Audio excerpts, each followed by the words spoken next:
Let's have a bit of fun till I downfall.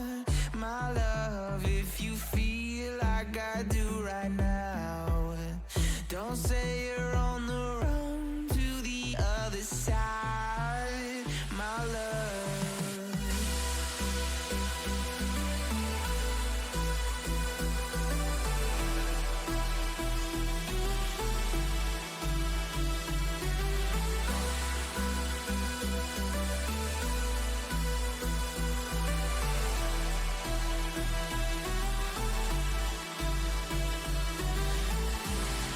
You say you wanna try, but you never do. Sugar, there's a reason why we lose. You say you wanna cry, but you never do. Sugar, there's a reason why we lose.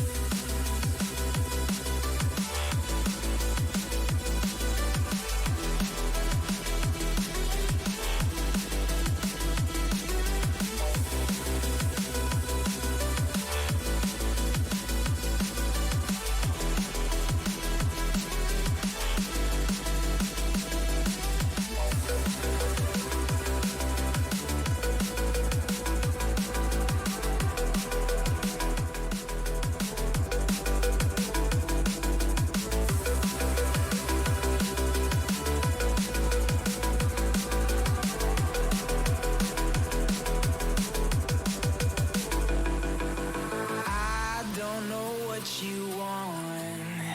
Let's have a bit of fun till I downfall. My love, if you feel like I do right now, don't say you're on the run to the other side, my love. You say you wanna try, but you never do. Sugar, there's a reason why we lose. Welcome to the All-Star Showdown hosted by British Esports Association. I'm Greg and I'm going to be taking you through today's losers final and grand final to see who we're going to see winning this whole tournament. And we have today Craftman and Squawk commentating throughout all of today. How are you both doing, Craftman? I'm doing fantastic. We've had a fantastic week of competition throughout here and throughout the All-Star Showdown this week. We're down to our final three teams. I cannot wait to see who wins today. Yeah. And for you, Squawk, what are you looking forward to? Well, first of all, I want to make sure my microphone is working for the first introduction I've done. Yes, we're I think going. so. Everyone can hear us? That just proves I'm ready to go. Hey! Perfect. Yes. So today we're going to be watching some of the best Rocket League we've seen so far across all of the British Esports Championships.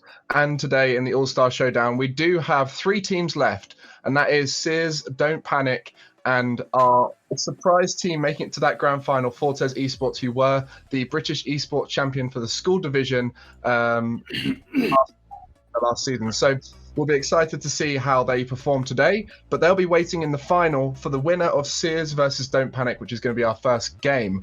That's going to be in the losers final. We have seen these guys play before, Craftman. What are we expecting this time around? Yeah, we did see these guys play earlier on this week, and it was Don't Panic taking out Sears in a 3-0 sweep, which is kind of the story of the first 2 days. Yesterday was some phenomenally close games. If you haven't seen any of them, I encourage you to go back and watch them because it was a fantastic day yesterday to get us to this point.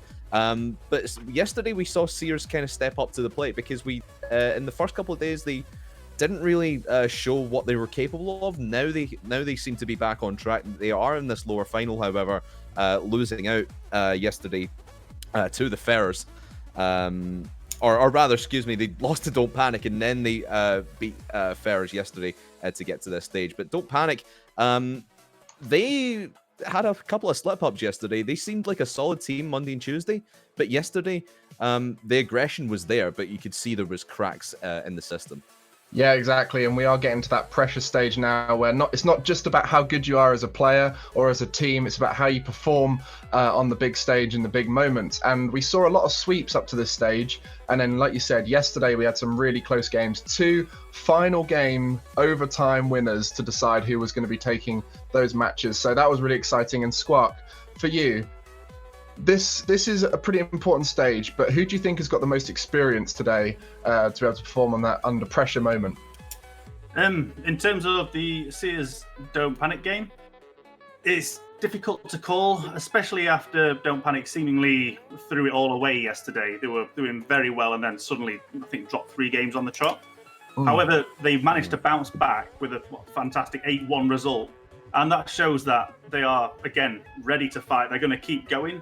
And maybe now they've had that experience of coming from behind again, that they might be able to take Sears. And it all depends on whether Sears perform as they did yesterday rather than the first few days of the tournament. Yeah, we've got to remember here, everyone here is quite young, so they're still learning what it's like to perform in these pressure situations and to compete in front of lots of people, whether it's their opponents, whether it's friends, whether it's people within the community. It's still a new experience for them. So hopefully through this event, it will not only allow them to show what they can do under pressure, but to help them learn. Like you said, maybe Don't Panic yesterday, that was their teaching that they learned from that unfortunate series. They lost in Game 7 overtime to make it to the grand final, but they're not out. If they make it today through the losers final, they then go into the grand final where they have to beat Fortes twice in a best of 7, so it's a lot to ask of them. So it's going to be a big day for whoever wins this lower bracket final if they go on to the grand final. So Craftman, we've looked at the teams and we've looked at them individually. Let's just talk a little bit about Sears as a team and what are we expecting from them as individuals and as a team. So we've seen them work well together as a team, moving as one unit up the field. I criticised Vinny quite a lot yesterday, but he was I said he was my MVP yesterday because he stepped up in the big moments where it really mattered. Yes, he put a couple of shots high onto the crossbar instead of straight into usually an open goal. So I want to see him calm his nerves a little bit and not panic against this Don't Panic side. Yeah, and then we've got the opposition for you, Squawk. What we expect to see from Don't Panic. You've obviously been enjoying them quite a lot. Yeah, I've got to watch a lot of their games recently, and I'm expecting at least Game 1, Game 2 to go as they have gone throughout the tournament, which is they're going to destroy, and then I think that's when Sears are going to fight back. I never expect to see a clean sweep, especially in a best of 7, so I think first 2 games are going to go Don't Panic's way, but I think Sears are then going to fight back and get another 2 back on the board after that. Yeah, we got to remember that in the winners' semi-final, Sears played against Don't Panic and lost 3-0. So Sears are coming into this with the revenge story, and historically, if the two teams aren't completely imbalanced in the way we've seen a lot of these teams, whereby no matter what you did, if you repeat the game over and over again, it would just be a 3-0 every time because there's just that difference in quality. I think these two teams are close enough that revenge mentality can really help because Sears are coming in with nothing to lose. They've looked at Don't Panic and gone, this is what we need to do next time to win. Don't Panic have got nothing to go off, right? So Craftman, I said that the last series was a 3-0. We're not expecting a sweep. For you, what are you expecting out of this series? No, I'm really not expecting this to be a sweep. I mean, even on Tuesday when these guys played, it was a sweep, but it was fairly close. Don't Panic only winning by 3 goals, then 2 goals, and then 1 goal right in the last game. So I'm expecting this to go maybe 5, maybe 6 games. I don't expect it to go all 7, but I expect it to be a close-fought battle between them both. Yeah, and I do want to just give a quick shout out to everybody right now who is watching here. Straight from the start, you've got a full day of excitement ahead. We've got 3 potentially, but definitely 2 series that are going to be with the 3 best teams in this All-Star Showdown so far. And if you want to support the stream and the British Esports Association, all money that we'll be taking in through subscriptions, donations, cheers, through May and June will be going towards supporting the National Video Game Museum, which is in Sheffield, where I am right now. I've been there a few times, and I think it's a fantastic place to show the history of video games. Although it might seem quite short, when you go in there, you realize video games have been around a lot longer than you realize, and seeing so many young people enjoying these games that were before my time, you got the complete retro 80s games in there, and you've got all these young people experiencing them, comparing them to the Fortnites and the Rocket Leagues of this world. and seeing how much has changed. And there's so much technology in that.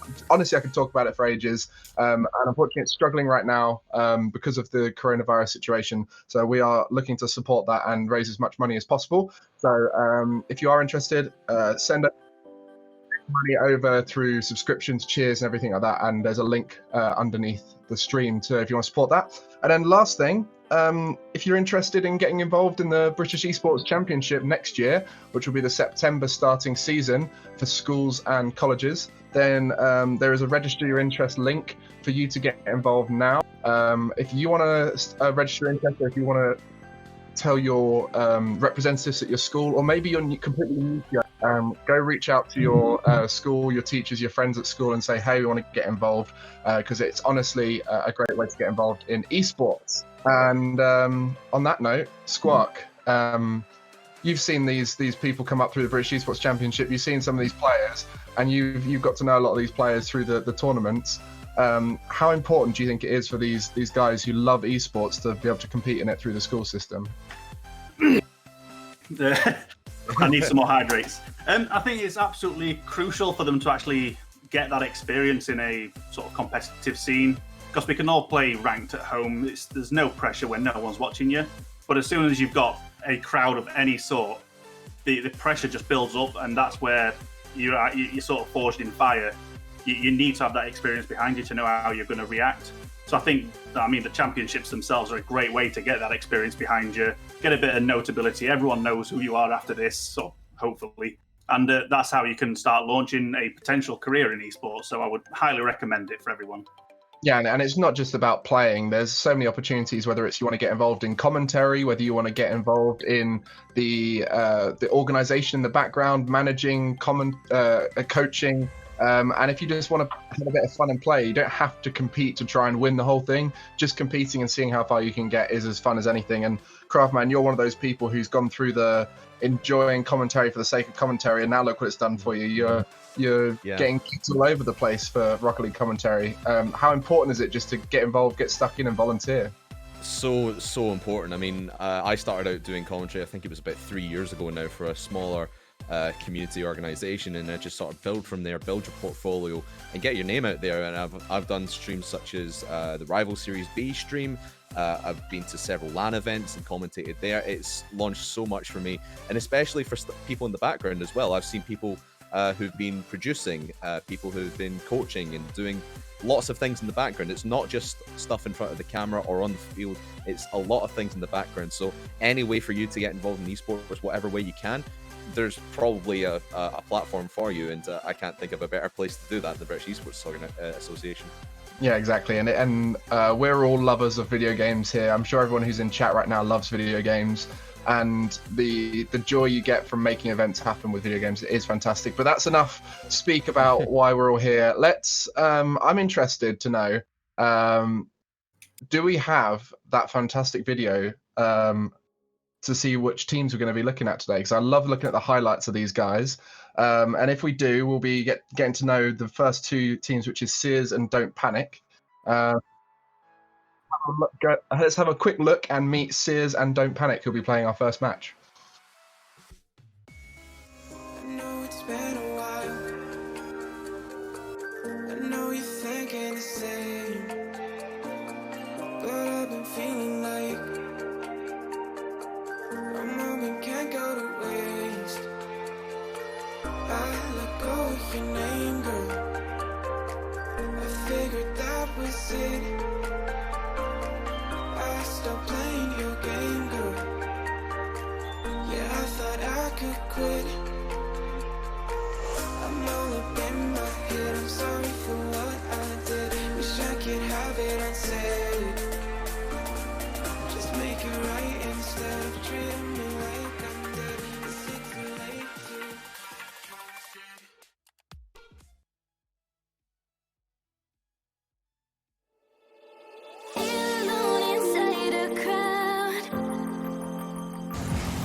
Cause I can't see you anywhere.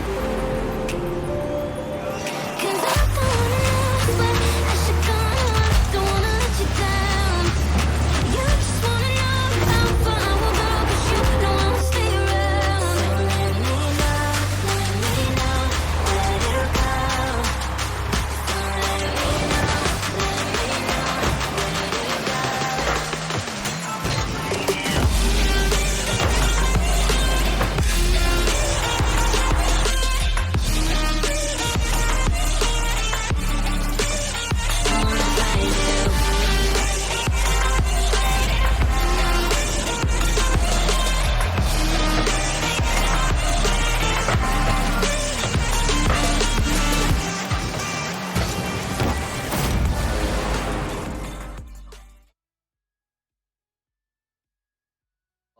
As you can see, there's going to be a lot of fantastic goals, and that's been the theme of this tournament so far, is that offense seems to be the winner.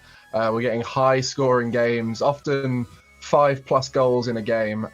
So we're about to go into our first match. We're about 2-3 minutes away, hopefully, and we've got Sears versus Don't Panic. So I think now's a good chance for us to get our predictions in. It's best of 7.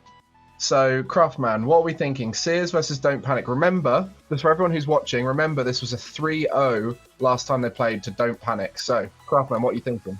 Yeah, I said earlier that I think this is going to be much closer, but I still would edge it to Don't Panic. I think they do have that offensive firepower, and after their performance yesterday in the upper bracket final against Fortes, they know the things they need to fix, and I would imagine they were working on that last night, so I'm going to say 4-2 in favour of Don't Panic. Okay, 4-2. And Squark looked like he's had his guess stolen there. Yeah. What are you thinking, Squark, now?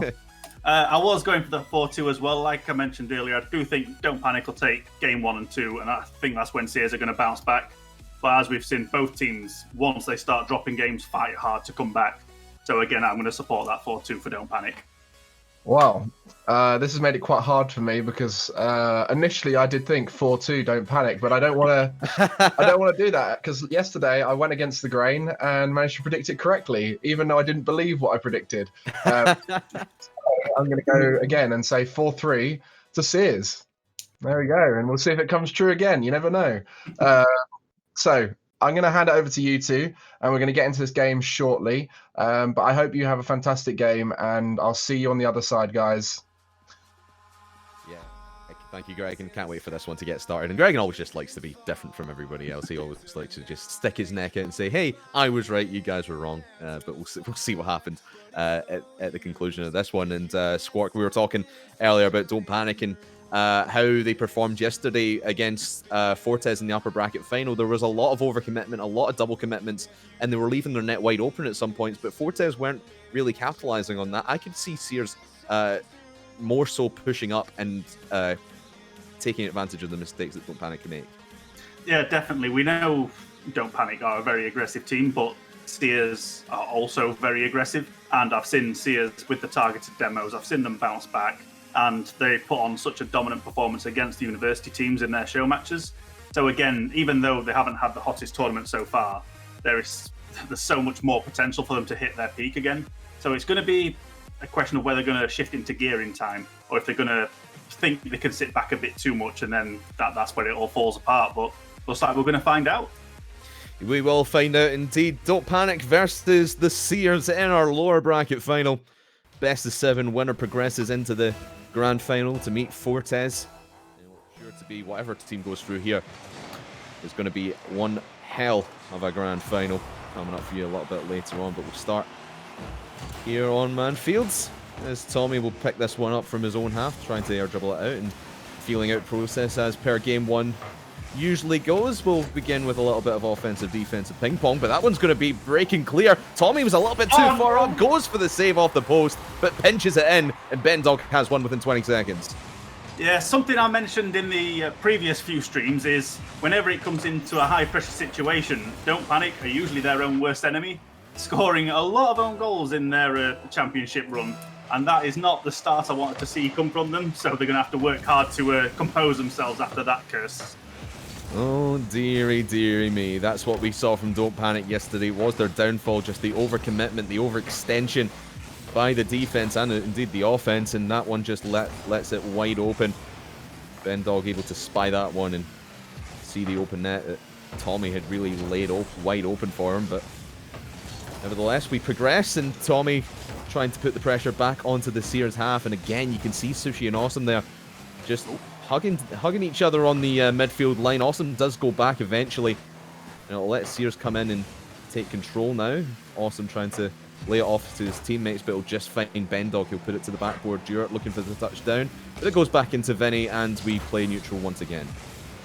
Yes, it does seem to be a lot of back and forth happening at the moment, but Sears definitely seem to be the more aggressive of the two teams right now. With Sushi only being able to spike it forward just once or twice so far, but Sears are putting so much pressure on Don't Panic, not letting the ball leave the half, and Vinny's already going to play it back in, going to try and play it back forward to Duart, but it's been intercepted by Sushi. Tommy now going to receive, unfortunately just missing that, And looks like the attack's going to start faltering with Sushi having to play back up there. I was thinking that Don't Panic were kind of just laying off the heat a little bit after that overextension to concede the first goal. They seem to be playing a little bit more conservatively, but you can see there are some points where all three men will push up, but you are letting the fight come to them a little bit more and making Sears work the ball in orange territory. Here comes Bendog up on the left-hand wall, though, and Sushi will cleanly get that one away, and two men in the midfield will let Tommy come in. This is a wide open net. Can Bendog get there in time? It looked like a member of the Don't Panic side was going for the demo on Bendog, or at least trying to get a bump. This one's wide open. Oh, Sushi just gets back in the nick of time and keeps their deficit at 1 for the moment, but the counter-attack is on, looking towards the middle of the field, but no one is there to capitalize for Don't Panic, and the ball goes back into the corner here. Unfortunately, it looks like it's going to be another repeat of Oh that no! first goal. Oh, There you're it is. kidding me. Oh, that's another. It's basically the same mistake that they made from the first goal. They've overcommitted on the attack. Both players seem to be in midfield with no one being able to get back in time. And again, how many times are we going to see this same mistake happen throughout this series? I thought Sushi was on par with that. I thought he had enough boost to get to it, but again, you hit the nail on the head there, Sport. Just another overextension and brings people out of position. Bendog will corral this before that can slip into his own net on the overextension. Now Tommy looking for a shot. Again, Don't Panic just trying to claw everything back into this first game. Yes, it's a long, long series. They still need to go, but you want to have every advantage you possibly can, and going down 2-0 in the fashion that you have just proves that the weaknesses are still there, and Sears are all over these mistakes from Don't Panic. The good point is, well, so far they've made 2 critical mistakes so far, both in the same fashion. There we go. That's the play Don't Panic like to make, playing it off the backboard with the spike down into the net. And as I was about to say, is if you make the same mistake twice, you know you're not going to make it a third time, and that means that there's going to be less openings for Sears to take advantage. Now with Don't Panic getting more momentum behind them, getting that first goal, I think they're going to be a lot more confident with themselves. Certainly so, and now just to get that score on the board will do wonders for your morale. But again, just the defense, we've seen it again. I mean, Gregan mentioned it, a lot of these teams trying to play more with offense rather than defense, and defense has been the weakness of a lot of these teams this week, and the Sears defense lets them down once again, just everyone diving at it. But now Vinny will try and play to his strengths and go into offense, go into for the shot. There is Stewart, but straight into the path of Tommy. Now Sushi looking to take it out of his own half. But again, Bendog just so aggressive, keeping this ball deep in the orange half. And now Tommy aggressing once again. A minute on the clock still for Don't Panic to try and claw one back, but they need to keep playing out of their own half because the Sears want to get that 2-goal advantage back in their favour. It's been the second half of the game so far. You can see Don't Panic are starting to get a bit of fire up in themselves. They're starting to read plays. Sushi's starting to have more faith in himself. Like a few times yesterday, we saw him sitting back, unwilling to start committing for shots, which admittedly is what helped concede the first 2 goals in this game, is overcommitment. But I think now that the confidence is starting to come back, again, a game 1's always going to be a bit iffy for everyone. So though my prediction might be looking wrong currently, I do have faith that they're going to be able to bring this back. Well, with 20 seconds, it's still all to do for Don't Panic, but Dewart will just try and waste some time off this clock and make sure Don't Panic don't get another opportunity on net. Bendog maybe looking for a third. He'll get it to Dewart, going for net, but it will not matter as this ball is solidly in the Don't Panic half. 0-0s have been reached. Tommy will try and keep it alive, but Dewart there to dunk it down to the floor, and the Sears take the first game of the day. Well, that was... we've got complaints that a button broke, which can happen in these settings.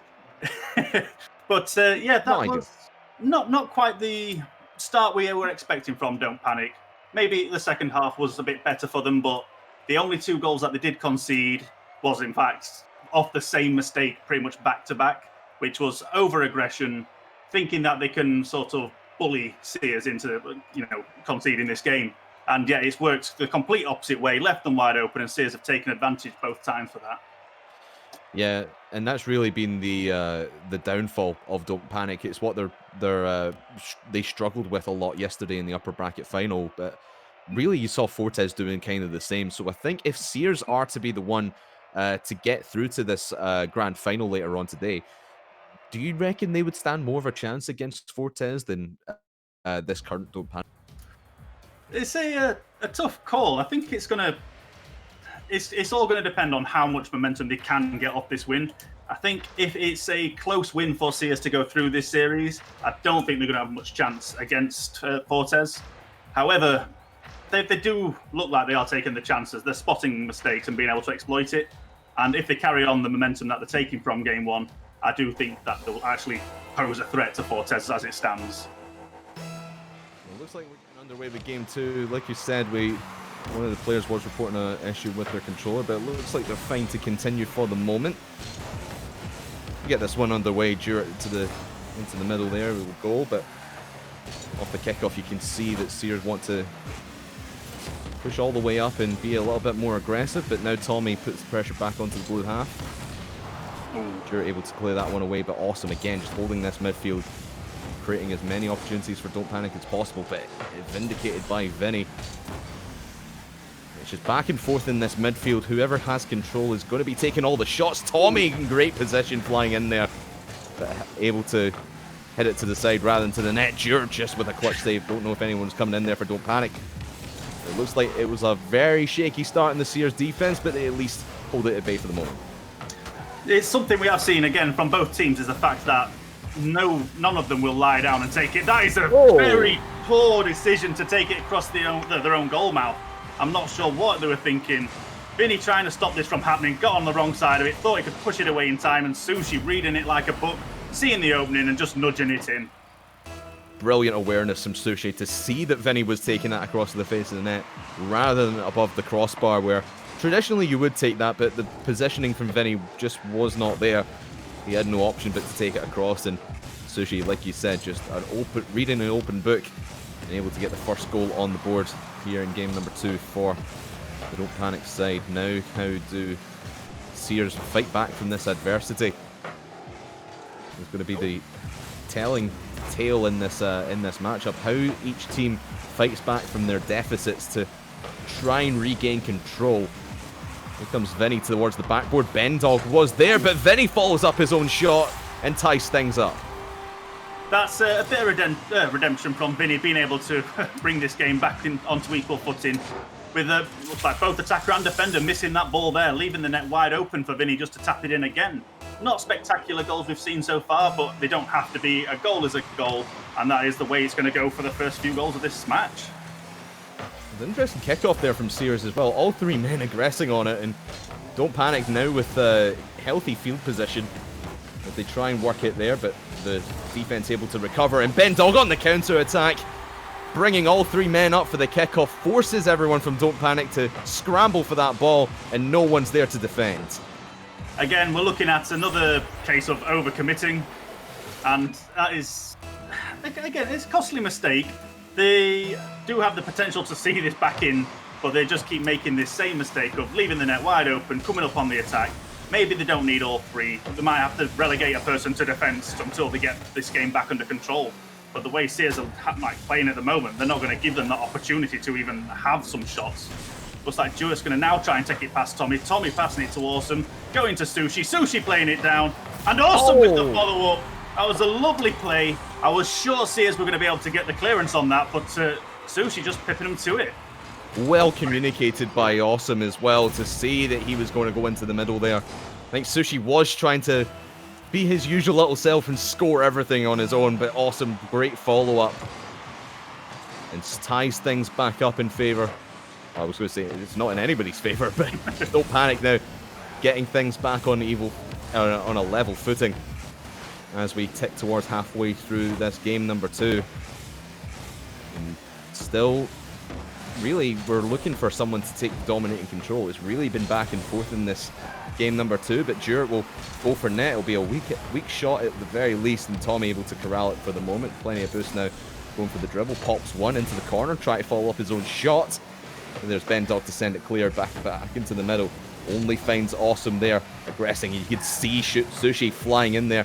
Should have really been aware that that one was going a little bit too high for him to get, but at least Don't Panic are now holding this midfield line and half rotating through the field and keeping the pressure on Sears. Oh, that was a lovely attempt from Sushi there. Again, seeming to be his staple shot at the moment, coming in from that cross and just missing out on fractions yet again.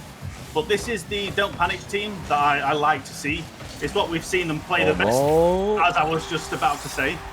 Don't Panic function best when they're playing as a team, all three players cohesively, rather than just having Sushi as the star player. And sometimes it does seem like they're trying to revert back there. But as we've seen, Awesome's ready to take the shot. They've got Tommy playing around midfield and defence, and it just feels like they're not gelling together as well as they have been throughout the rest of this tournament. You mentioned Tommy and Awesome. It was a double commit from them that caused the open net. But Sushi looking off the backboard will lay up for Tommy. Great follow-up on the defensive mishap on the other side for Don't Panic. They file home a goal here right off the kickoff to tie things back up again. A quick answer from Don't Panic keeps them in it with a minute 36 remaining.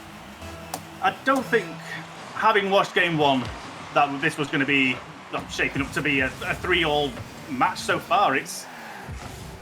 We mentioned it earlier, how these teams do score a lot of goals and the defence always seems to be a bit lacking. I always tend to sort of refer to it as lower league football, in the fact that no one really knows how to defend well, but everyone knows how to take good shots. It's what everyone practices in the garden, just trying to get it into the net from every angle they can, but you can't try and do that on your own. You can't try and save that. So I think that's the case here, is everyone's always trying to make themselves the best striker in the world and maybe not the best defender. Well, either way, it's goals aplenty here in game number 2. One each for each of the players on Don't Panic. One for Sushi, one for Tommy, one for Awesome.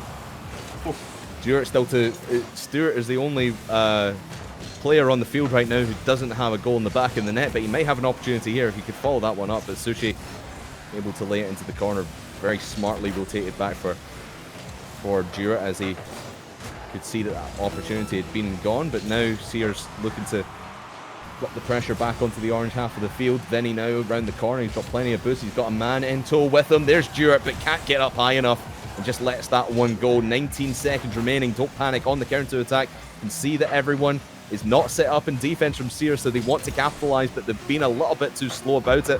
Just playing out of this corner, not going for net. It's allowed Sears to come right back in, set up in defense, and just drain this clock down. It certainly looks like we were going to go to overtime unless Awesome can have something off the backboard here. It will touch down. Sushi keeps it alive. In fact, Tommy was there, but it'll be cleared now. Ben Dog looking to carry the full length of the field. Stewart to the net.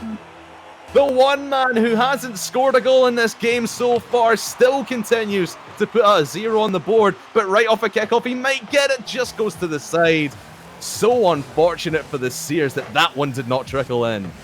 We've seen that a few times throughout this tournament, the fact that the clock's ran out and that last second goal dropping down on the line and just not going to be good enough, but Awesome with a critical save there, managing to keep this this match and series in order. Tommy now going to have a shot. Vinny gets there in time to stop that going in. Follow up from Sushi, not quite good enough. Follow up from Awesome. Now Don't Panic have left the net wide open, which is starting to look a bit shaky. But in fact, Sushi's going to have the attempt. Sushi can't get there. And there we go. We've equalised this series. We have indeed, and just everyone scrambling. What the hell was happening here? Everyone just panicking and letting things get to their head. 37 seconds gone in overtime. And Sushi puts a sitter right into net, but so unfortunate for the Sears that they were not the ones to be ahead right now. It's a game of millimeters, this one. A game of pixels, if you will. Stewart just so unfortunate. Great full court carry, though, by the entire series team right at the end of regulation, but Stewart just a little bit higher next time. Yeah, we saw Vinny was a fan of playing it a bit too high yesterday, and it seems we're going the opposite way in the fact that we're playing it just a bit too low across there. One of the goals that Sears conceded was Vinny taking it across their own net right at the bottom. So maybe it's just a case of the reversed the play style today, taking it low instead of opting to go high. So we're not sure how this will work out, but yeah, I think, server's gone down. Yeah, I think one of the players is just restarting their game as well, so they'll be a little bit. But yeah, in terms of Panic, we saw them really. I talked about it in game one. It looks like they were being a little bit more conservative with their players. Do you think that's been the benefit of them? Obviously, we have seen a couple of overcommits every now and again from them, but it's been less so than we saw. I think both teams actually, as we mentioned before, are absolutely stellar on attack.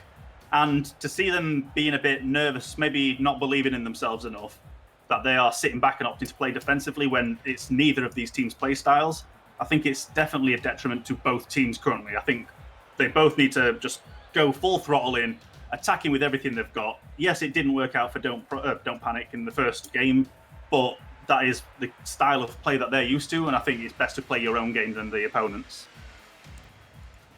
Or saying that, they're both the same play style, so...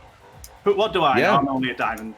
Yeah, well, for me, it has been Seers looking for more of the counter-attacks, but you have seen times where the Sunderland Seers have been pushing up a little bit too high and falling into the traps of Don't Panic every now and again, so we'll see how this game number 3 plays out now that we have a tie series. Who's going to take advantage of this one and push themselves a little bit closer to that grand final date with 4-10s later on today. Take home the title of the winners of All-Star Showdown here in the British Esports Association. Fortunately, that's not going to play out well enough for them again. Lovely stuff from Vinny and Bendog. The 1-2 passing plays, just the tip drill and popped it into net with 25 seconds gone. Yeah, that's definitely gone to show that Don't Panic, again, opting for the aggressive playstyle that I mentioned, and it has not worked out yet again, so maybe now is the time not to listen to me, but to adapt and try and come up with a better playstyle than the one that Seers are definitely enforcing on them right now. Certainly is, and right off the kickoff, once again, just Sunderland Seers looking to be aggressive as possible and keep this back in their own half, but Don't Panic are going to be the ones to try and play out of their own half. Here comes Sushi. Actually, Vinny will keep it back in the orange half of the field, looking towards the backboard. Can't quite drop that down. Sushi is there, but the follow-up from Bendog looking to creep it into the left-hand corner of the net will not go unanswered by the defense, and the defense here from Don't Panic is just putting save after save on the board. Seers are throwing everything that they possibly can at this orange net, and nothing is sticking. But now back into the blue half in the corner, just getting beaten out by the Bendog. And Sushi will try and play his own game here, trying to set up his teammates, but they're both lined up together and a little bit too close to that corner, and they can't seem to get a passing play going here. It's definitely not working out the way that I imagined the Don't Panic aggression to be taking place. Seers are actually matching their aggressiveness on defensiveness at the same time, and by the terms of performance so far, Seers have been the more well-rounded team. And we've seen some fantastic plays from Don't Panic. We know they love their aerial shots and the backboard plays, but again, that just been a fraction off, causing them to go 2-0 down. That would have been. But in fact, Vinny's going to have an attempt again. The rebound, there we go, followed up by Bendog. It was a nice attempt from Vinny. Again, just a bit too high. Lovely pass from Jewett. Vinny having the attempt, not quite good enough, playing it off the crossbar, but Bendog reads it well and just taps that one in. Very well played by all three members of the Sunderland Seers offense, but the defense there, Tommy and Awesome, just caught flat-footed, having no idea what to do. They're just stuck in the middle of the net and probably no boost, no momentum, and they just have no idea where to go with that one as that one just comes flying over their head. It was only a matter of time before something was going in there for the Sunderland Seers, but this offensive aggression trying to get something back here now with 2.5 minutes gone, 2.5 to go in this third game of this best-of-7 series, and Don't Panic still looking for an offensive opportunity, but that might be a big shot there from Vinny, but Tommy able to get in front of it before any more damage can be done. Looking down in this blue half of the field, Don't Panic looking to control the midfield. Here comes Sushi towards the net. Jura can't get down from the backboard in time, and finally Don't Panic pull it back. Yes, this is typical of Don't Panic shooting style again, playing it off the backboard, playing it high. and Sushi being there to spike it down. It looked like Sears were actually going to get to that, but just misjudging the angle maybe, just being a tiny bit off, and unfortunately that's put Don't Panic back into this game at the moment. As indeed, and they'll be aggressive off kickoff once again, like they have been all day long. Here comes Tommy towards the backboard, but it's a weak touch, and Duart will corral it. Here comes Sushi. The Sushi show is back on the air by the look of things. Flip reset towards the backboard, and Awesome gets it on the rebound. 2-2, and Don't Panic are back in it. You can tell Sushi was desperate for this flip reset. That's probably the make or break point for his own morale.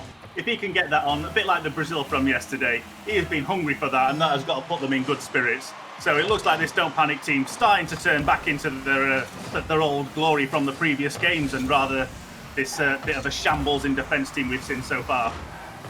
I mean, we saw in their introduction video today that Don't Panic have the mechanical ability, and finally Sushi putting on a show here in the lower bracket final. Junior televisions to twitch.tv/British Esports, because that's where we're airing every episode of the Sushi show right now. Here comes Duart from the middle of the field. Benny trying to aggress here, but everyone from Sunderland Sears has just went and missed that one. Awesome trying to corral it in the middle of the field, but great delay play by the retreating Sunderland Sears. But now they need to try and turn this into a little bit of offense. Sushi gets the pass out from Tommy, will actually miss it and goes into the corner at will. Into the middle, and Bendog able to clear this one away. It's just back and forth between these two teams, but Don't Panic are so much more aggressive. You can see that they're pushing as hard as they can. They want to put their noses out in front here in this lower bracket final with 40 seconds remaining. Everyone triple commit there, but no one is in lieu of that one. Sushi now with 11 boosts will not be able to get anything, but is able to pass it off to Awesome, who puts it in. Sushi and Awesome, their connection today has been, well, fantastic. Don't Panic have definitely transformed themselves.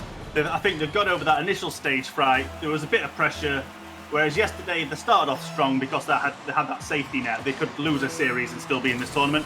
And now today they've been worrying, thinking, if we lose this, we're out. But I think they've decided to put that to the side for now and just play some great Rocket League, and that is exactly what they're managing to do. Some great reads from Sushi and Awesome. Tommy now going to follow this up, tries to put it back in, off the backboard. Awesome with the follow-up, just a bit too high. Looks like Sushi's going to have another attempt, but looks like he's out of boost to try and contest. Now with only 7 seconds left, Sears on the attack. Vinny going to try and flick it up, goes aerial, knocks it towards the backboard. It's been intercepted by Sushi, but the danger's still there. Certainly is, but Sushi able to head it clear. Whoa, what a last-ditch effort there from the Sunderland Sears, but Don't Panic holding their cool.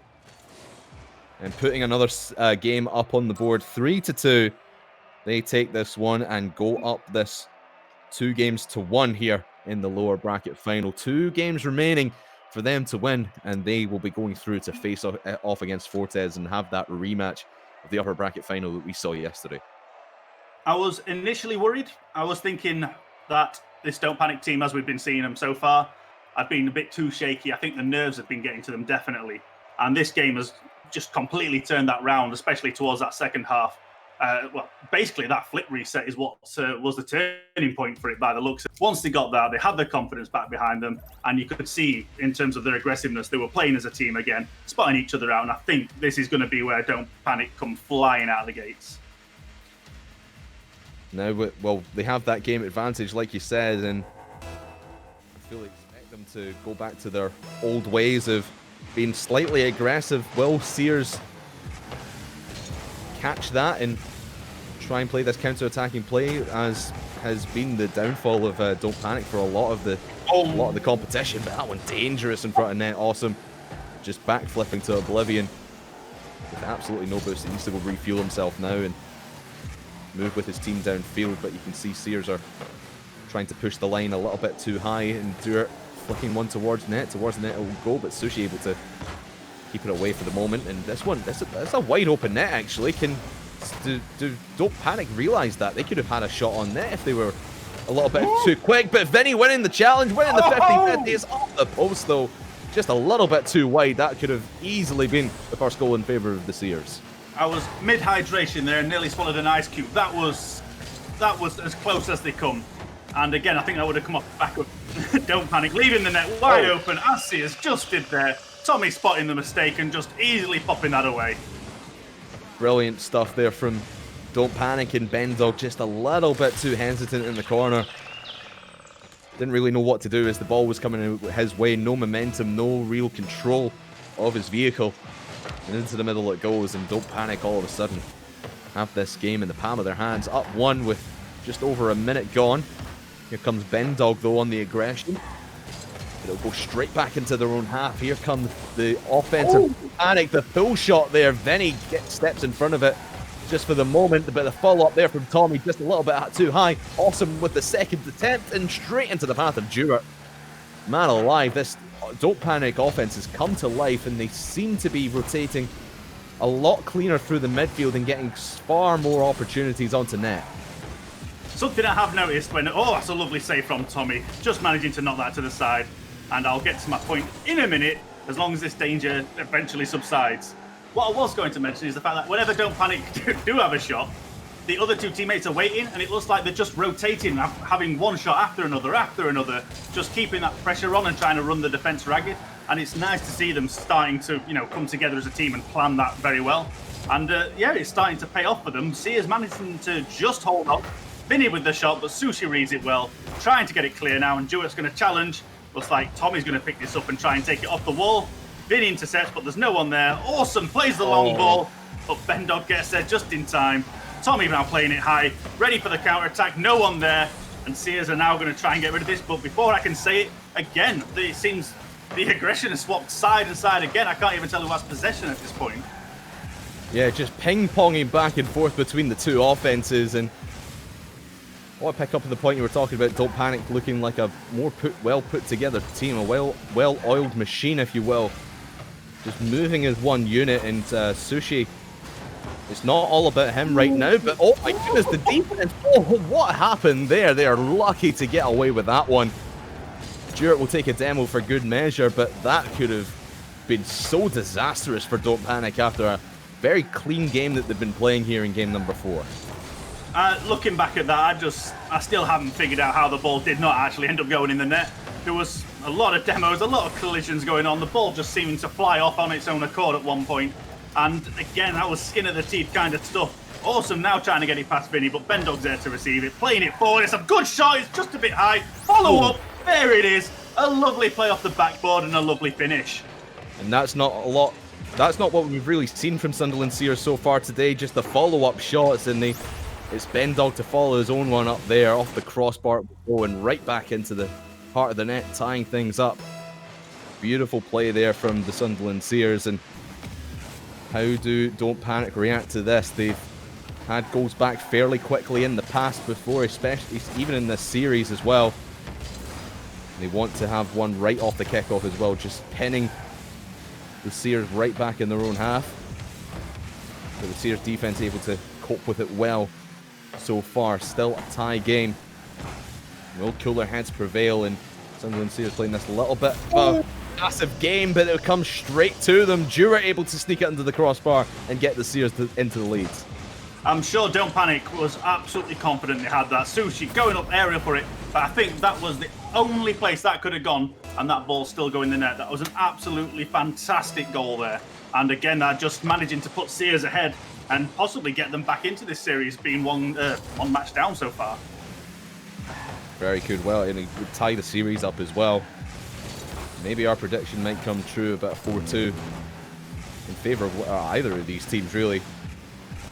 Would love to see a Game 7 between these guys as well, and just have them scrap it out for survival here in the All-Star Showdown. But Sushi now to the corner, looking for a man in the middle. Tommy will put one on a lob towards the net, but it'll just be saved away by the defense for the moment. Awesome. Try to keep the pressure on. Sushi is there, fires high. The follow-up from him, it bounces straight back into him, and Don't Panic tie the game.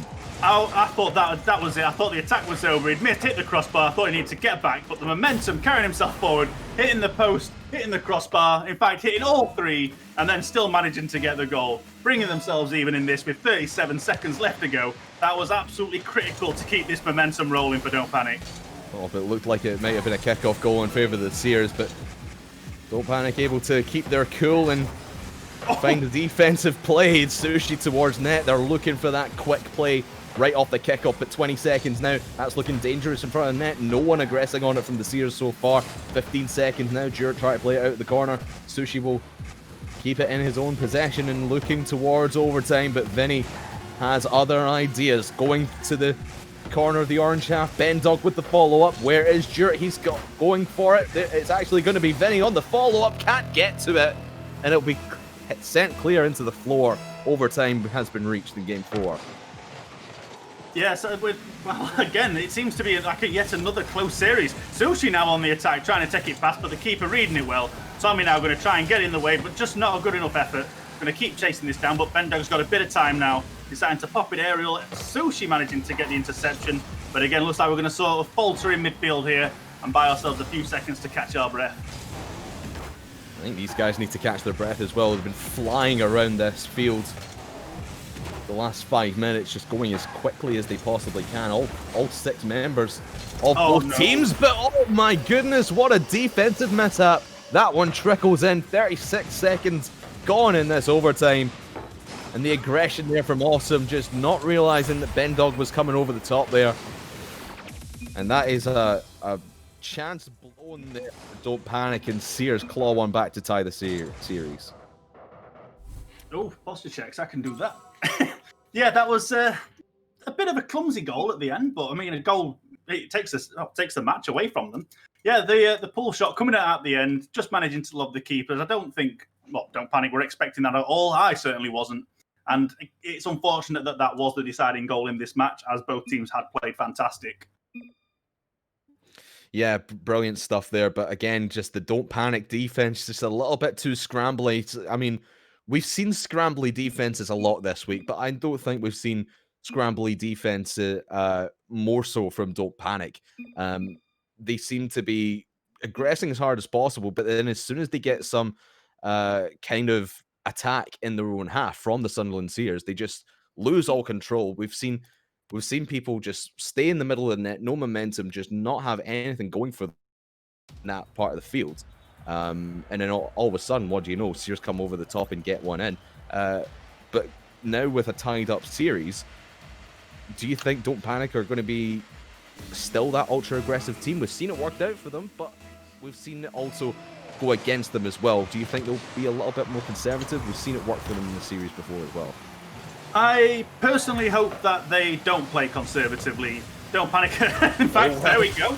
Yeah, that's the question answered. They always seem to play best when they are being aggressive. Sears have punished them time and time again in this series for it, but as we can see there, this is the style of Rocket League they like to play. Tommy reading the pass from Sushi very well, and already 9 seconds in, Don't Panic take the lead.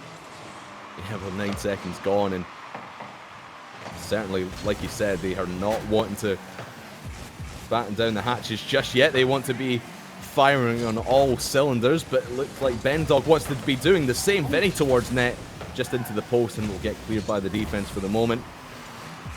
But both these teams looking to counter-attack off each other's mistakes, but when they're making too many mistakes of their own, everyone missing that one on defense. Awesome able to make the touch and at the end, but there's Jurt off the backboard looking to squeeze that one in, but Sushi able to keep his cool and keep his team in front. That was an absolute disaster of a defense there. It looked like all players went for the ball at the same time. In fact, it was they took each other out of the game there. I think it was Sushi and Awesome just colliding there, sending themselves flying, and then not being in a position to actually defend that. Unfortunately, the Sears weren't there to capitalise on it. But yeah, getting through with the skin of the teeth yet again, but that seems to be the way this series is panning out.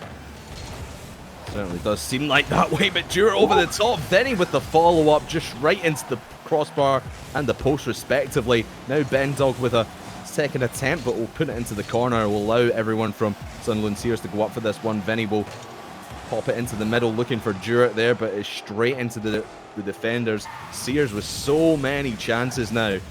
Just heading off the post, heading off straight off a defender. They need to get a little bit more creative. That may be the creativity they need, but the defense for Don't Panic able to scramble towards it just in the nick of time. But right now, it is Don't Panic just putting up all the defensive pressure, just building that brick wall on the orange half of the field. And Sunderland Sears are just getting a little bit more frustrated. 9 shots between them so far, and nothing sticking. Yeah, we can see the aggressiveness from Sears is starting to come out. They are desperate for a goal by the looks of it, and they are absolutely throwing everything at them that they can. And it's just not paying off this time.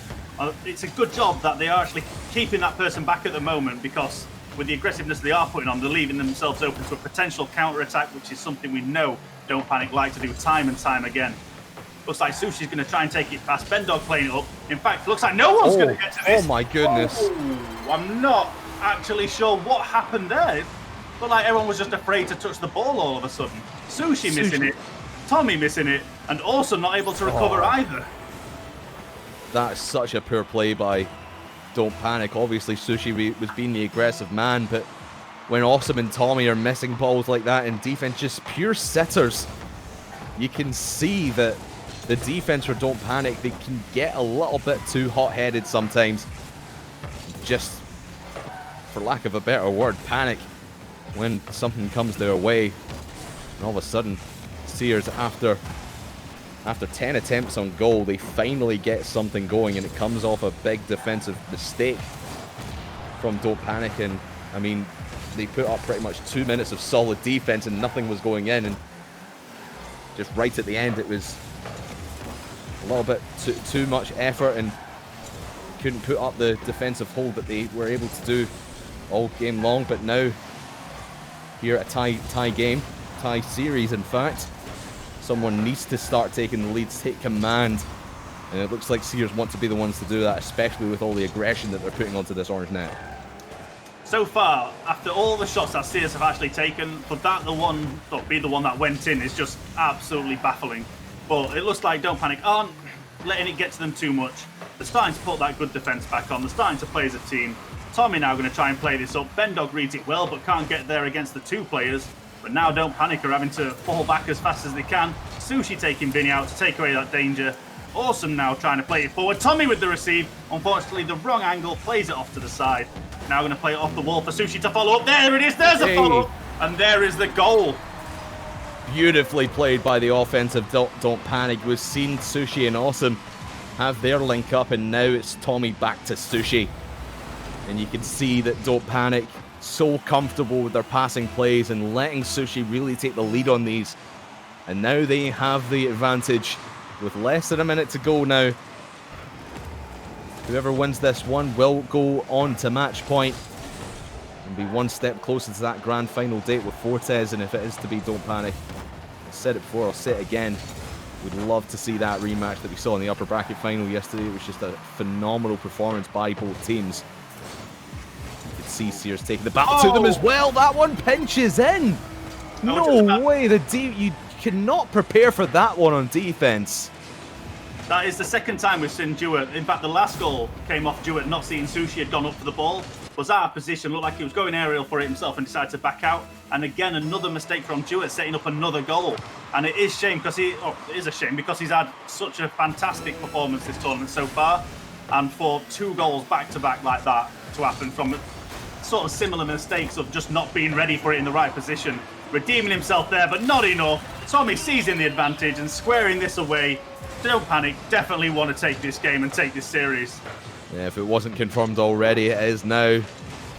And the defense just breaking down for Sears after being so aggressive and putting as many shots as they could in the first couple of minutes of this game. The wall has started to crumble. And the Sears 4-1 down, looking like they're going to be a game down as well in the series with 10 seconds remaining. Pretty much all said and done here at Neo Tokyo, and it looks like we're going to head to game number 6, and Don't Panic, 1 game away from a grand final date with Fortes Esports. But I imagine Sunderland Sears are not going to go down in this game number 6 without a fight. It's all going to be a question of if that fight is going to be enough. We know Don't Panic wants to get a bit of momentum behind them. There's been, it's what keeps them going. And so far, mine and your predictions are correct as it stands. So for once, we're reading it well. We've beat Gregan out, and that is the most important thing to happen today. Yeah, but yeah, that really was a fantastic performance from Don't Panic. Again, making those little mistakes here and there, but Sears just making more of them in that in that match. Just giving a little thumbs up to Greg, and he can still see us. He knows where we want to beat him in the predictions game today, because he managed to get that Fortes prediction that no one saw coming. But yeah, don't panic. I mean, after the defensive showing in the first couple of minutes, I don't really know what happened to Sears, because they had all the aggression, they had all the possession, and then as soon as Don't Panic had one attack the other way, it just crumbled down. And ever since that reset from the kickoff after they took the lead to Don't Panic, it was just all them. They just could not get stopped in the blue half of the field, and Sears just had no answer for them. Yeah, we've seen throughout the championship, Sears their performance in the championships was absolutely spectacular. And it's only been in this tournament that they've had to start coming from behind, having to start challenging and having to fight for the place. And it seems like Don't Panic are Sears' weakness right now. Because again, it was Don't Panic who knocked them from the upper bracket, if I'm not mistaken. Yeah, it was. Yeah. So it seems it's a bit of a sore spot for Sears to come against this team, and it just shows that. We saw Don't Panic win 3-0 in that first series against them, and now they've fought back, but it's not looking like it's going to be enough. They're trying their best to hold off, but the second that they start falling behind, Sears have started to panic now. And saying panic when Don't Panic are playing is just so awkward. But yeah. I mean, when Don't Panic get on a roll, there's no stopping them, because we've seen Sushi just take the lead, take command, and then yes, Tommy and Awesome have had their mishaps in defense, but when they get onto the offense and can set up Sushi or be set up by Sushi, they can perform phenomenally well and really take the fight into the blue half of the field. And as we move into this game number 6, it's up to Sears to try and take Sushi out of the game, because if Sushi is a non-factor, you're forcing Tommy and Awesome to play. Yes, they are still fantastic players, but they're not on the same level as Sushi, and Sushi has been the enabler of both these players to perform at the level they've been playing at. So if you're taking Sushi out of the game, you're taking such a key factor away from Don't Panic. So maybe bump him, demo him, just keep the ball away from Sushi. That's my advice to Sunderland Sears right now. Definitely. That is something I actually remember from the last time that these two faced against each other, was the fact that Sears noticed Sushi was the one to be watching and spent an entire game just demoing him over and over and over. And in fact, end up taking that game something like 5-1. But it took a while for them to bounce back from that, because I don't think they'd ever had that sort of that aggro from someone before, because to be specifically targeted has got to be a little bit tilting. And I'm hoping that they've actually been able to recover from that, but to also be aware that Sears will probably attempt that again, as it worked out last time against them. Yeah, I think I can see Sears just going for their the style of play that they were going for at the start, just trying to put as many shots onto the net and just keep the ball in their possession, make Don't Panic play their own game, slow the pace down a little bit, because we've seen Don't Panic, they like to go aggressive, they like to go for these high-flying offensive plays. So if you slow the game down a little bit, you can try and fake them out, try and get them to miss a couple of shots, and then all of a sudden you've got a wide open net to fire upon. And that's, again, as we keep mentioning, has been the downfall of Don't Panic. They've been far too aggressive. They've been far too fast. Not that that's usually a bad thing, but when your opponents are slowing the game down, you need to start playing at their level and then pick the pace of the game back up when you have control again. Yeah, I think Don't Panic definitely struggled to find that transition, like you're saying, from going from fast-paced right down to slowing the ball down to almost a stop, and then being able to get it flying again. And that is something they definitely struggle against.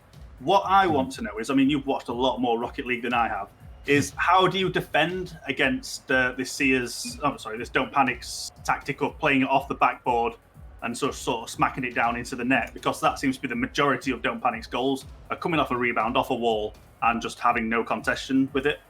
You've just got to have much cleaner rotations. And when Sears have been rotating into net, they're not rotating cleanly, and you can see Don't Panic, they put one shot maybe onto the backboard or into the defender in net, and that draws everybody out, and then all of a sudden they can just bring the second man in, or maybe even the third man, to take the final shot, and it's a wide open net or easier shot than it would have been.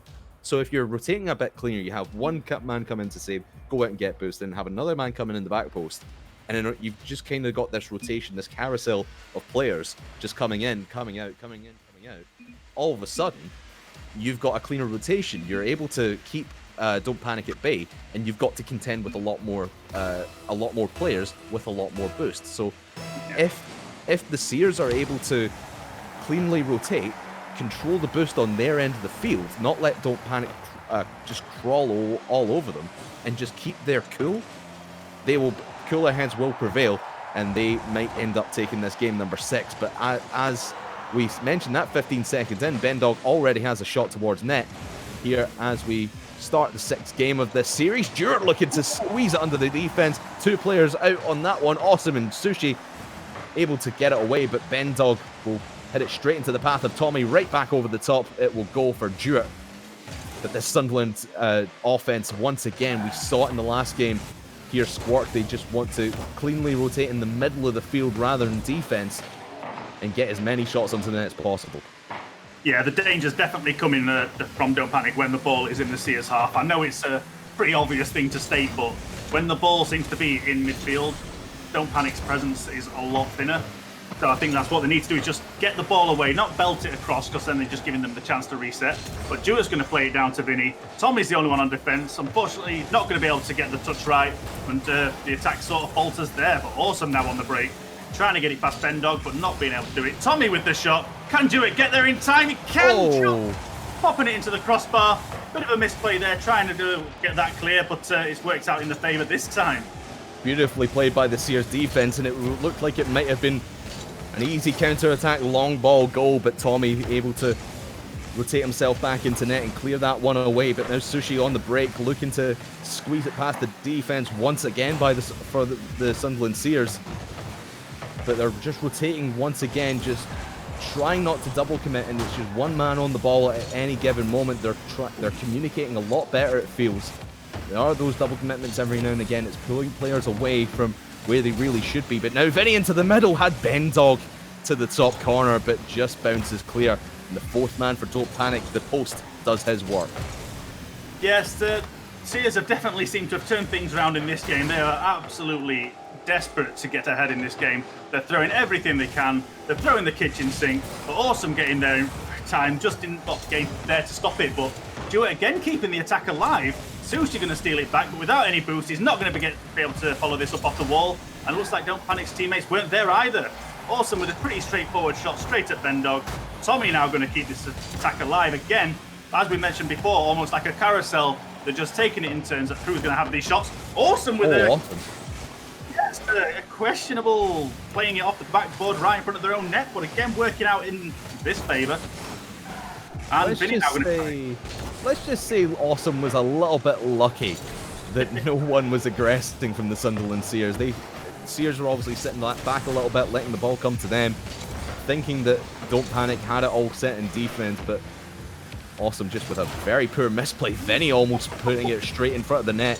He did that earlier for Sushi, and Sushi was in lieu of that one as well. With a minute and 50 still to go in this game. Oh, no goals on the board! Will be now with 1:45 left. Stuart will get credit for this one as Awesome puts it to the side, and Stuart flicks it high over the offense, or over the defense, excuse me. 2 people flying in and no one able to make a clean touch. And all of a sudden, Sunderland Seers are right back in this one and looking to take us to game 7.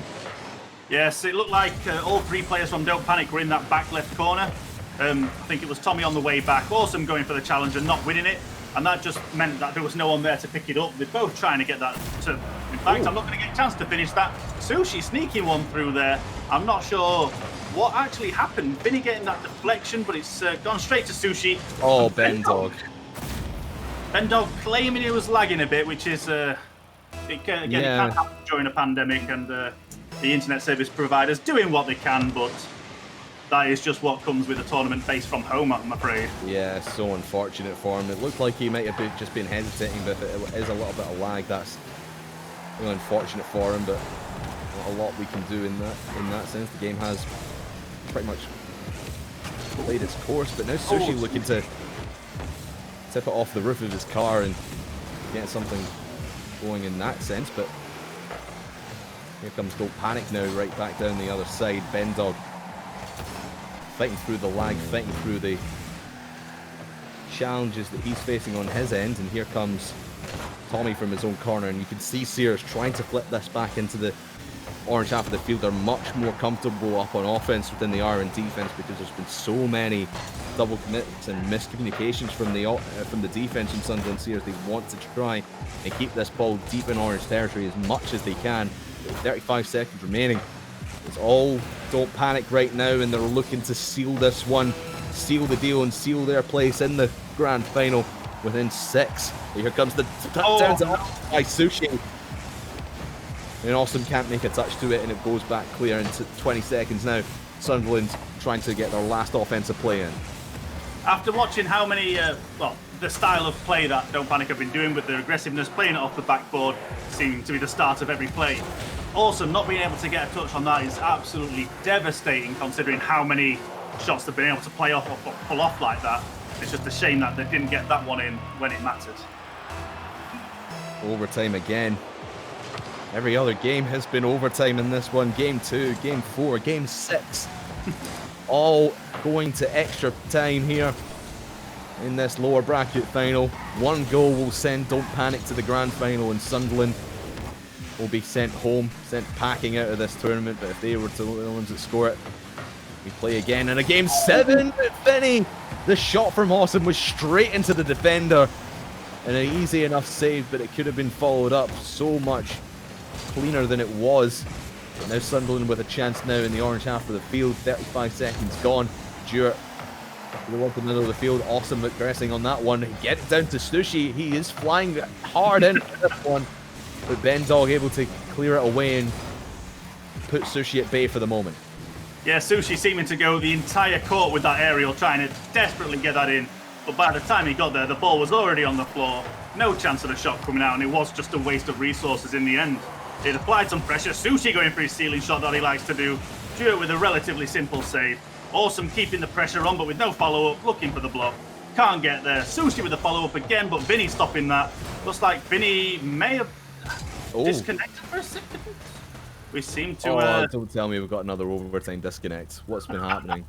Bendog's complaining about his ping, and everyone just stopped playing. I mean, we're not seeing any red pings on the scoreboard at the moment. I think Vinny is still... I don't know what's going to happen in this one. Are we... I don't know if we're going to reset or if we're just going to wait this one out. If we're... yeah, even teams are confused about what's happening. Yeah, this kind of thing can happen. Like I mentioned earlier, playing from home is a bit awkward when it's not just a LAN. It makes it so much easier when everyone's in the same place. And it looks like we are going to go for the overtime reset. So similar to what we have for reset. It's going to be first one to score, and we'll just see where that takes us. Yeah, well, just a bit of an unfortunate situation. I know Bendog was complaining about his ping earlier on in this game number 6, but hopefully it should all be sorted by the time we get this lobby reset for you. But there was a couple of opportunities in the minute or so of the overtime that we just had where Sunderland Sears looked to be on the back foot for most of it, but then they were starting to creep themselves back into it. They were starting to get a few more plays downfield. I could see them taking this one if they're able to keep their heads, keep their cool, and keep their communications going, essentially, because again, there's been a few times where they've double commit, but not as much as I've seen them previously do.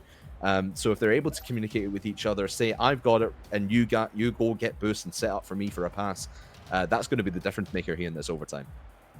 Well, we're about to find out as all teams start to connect, but yeah, I'm not sure I can call this one, as it has been getting closer and closer as time's been getting on. And Don't Panic's aggressiveness, they're starting to, I don't want to say panic again, but they're not as confident in their striking ability now that they are just one goal away from taking the series and getting into the final. That again in itself adds a lot of pressure. So it's going to be vital for them to just maintain the cool, treat this like it's just game 1 of the series and just try and get an early goal. And that's possibly what's going to take it for them. But I guess we're just having a bit of problem starting up the server. So yeah, I just want to point out again, for anyone who's interested in volunteering, that is how I got started in esports. It's not even a year in, and already I'm on Twitch. As Well, I think I started back in August, and that was just the first time casting down in London. Don't know what I was doing. Barely. Well, I mean, I played a bit of Rocket League, but you go from playing it sat in your living room to casting live in front of people, and it's such a different atmosphere. But the speed at which that happens, I can only say, like, please volunteer if you're even remotely interested in doing this, because you can go from doing nothing to doing everything in a matter of months. So I wholly recommend it. Yeah, and like we said earlier, it doesn't need to be playing, it doesn't need to be casting, it can be behind the scenes if you want to do what our fine Elliot is doing and pushing all the buttons and let you see all the pretty pictures on your screen. To be doing some of that, you can be doing some social media, you can be doing video editing, a whole host of things that we provide here at the British Esports Association. So go to our website and find out more there and sign up to be a volunteer. Who knows, might be your big start someday in the esports scene. But as we get started here in this reset overtime, max score is 1 goal, and the clock will be ticking up. Let's get the teams back on the field. Let's get everything back up and running. Remember, it's currently 1-1 right now, we'll call it. So whoever wins this will win 2-1 in overtime. Of course, it's first to 1 here.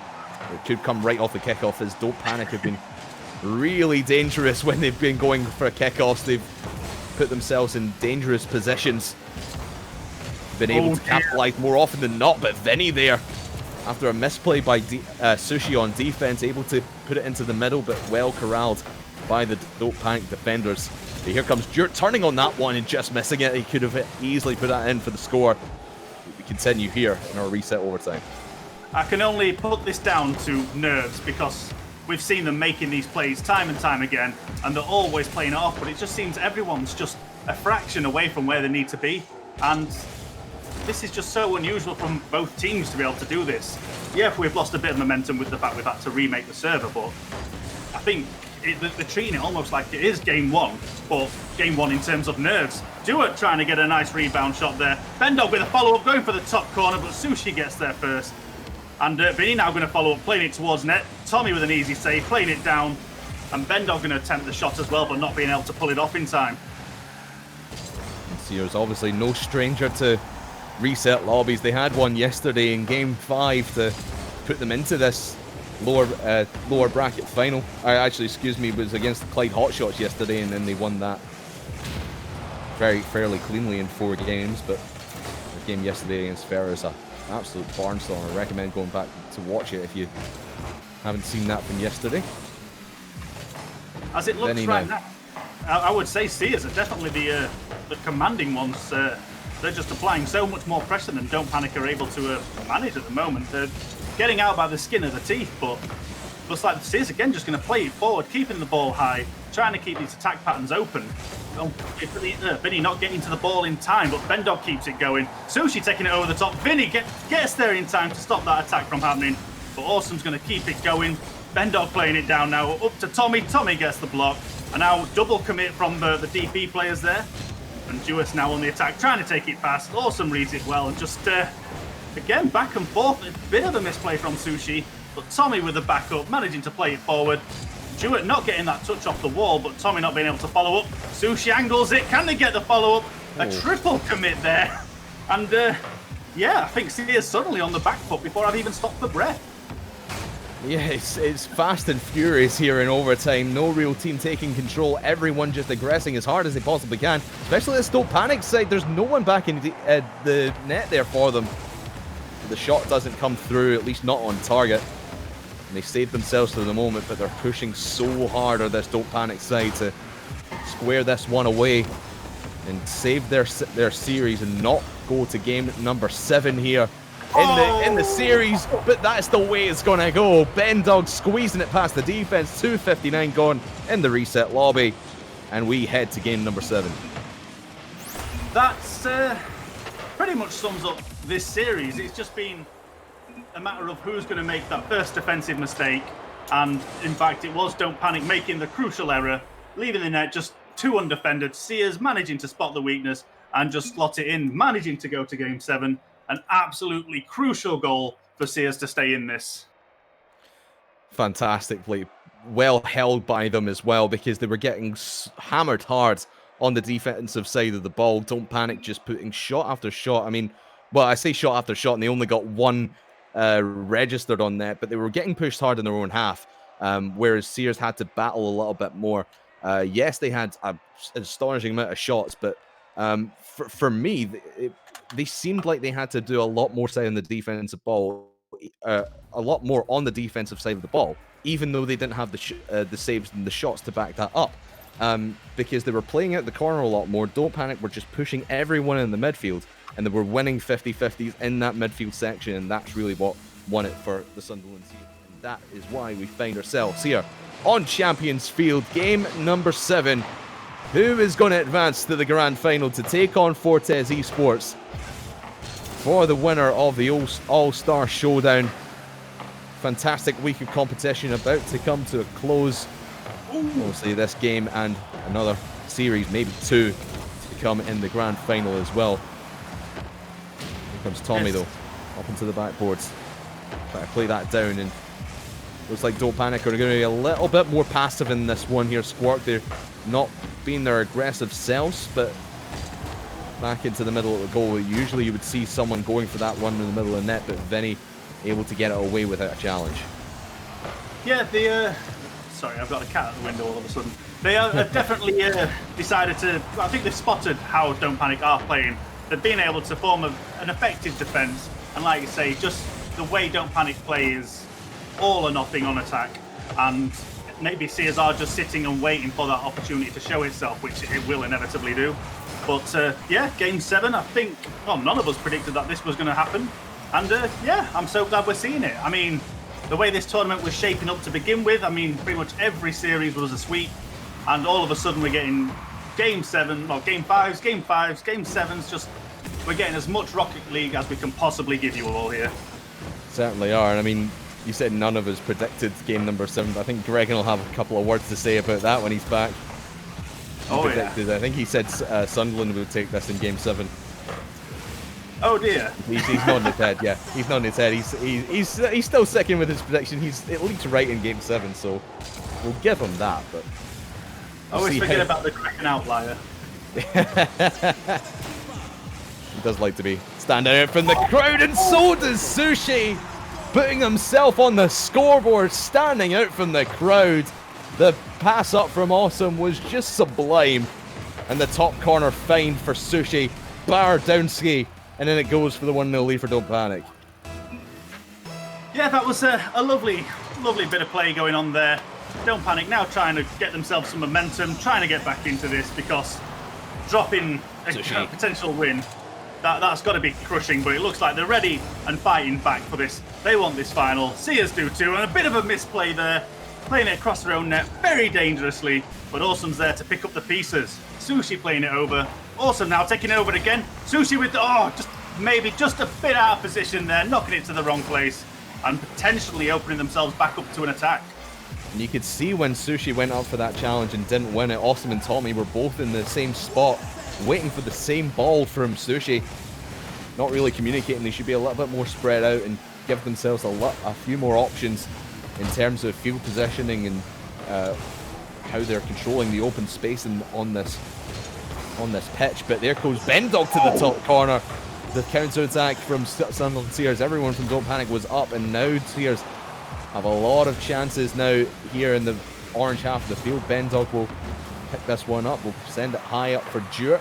Towards the backboard it will go, dropping down. Sushi able to send it into the path of Bendog, but right back it goes into the middle for Vinny. Off the backboard it will go. Dewart with the bounce down, and then it goes. Sears tie things up with 1:53 to go. That was a lovely play from Vinny there. Realising that the net was currently guarded, deciding to play it off the backboard instead. Dewart reading it very well, just sitting and waiting for that opportunity. Both keepers have gone flying out of the way from that double commit, leaving him a nice easy shot and just tapping it in for the equaliser. Beautiful stuff. Lovely passing plays from both teams to put themselves on the scoreboard here in game number 7.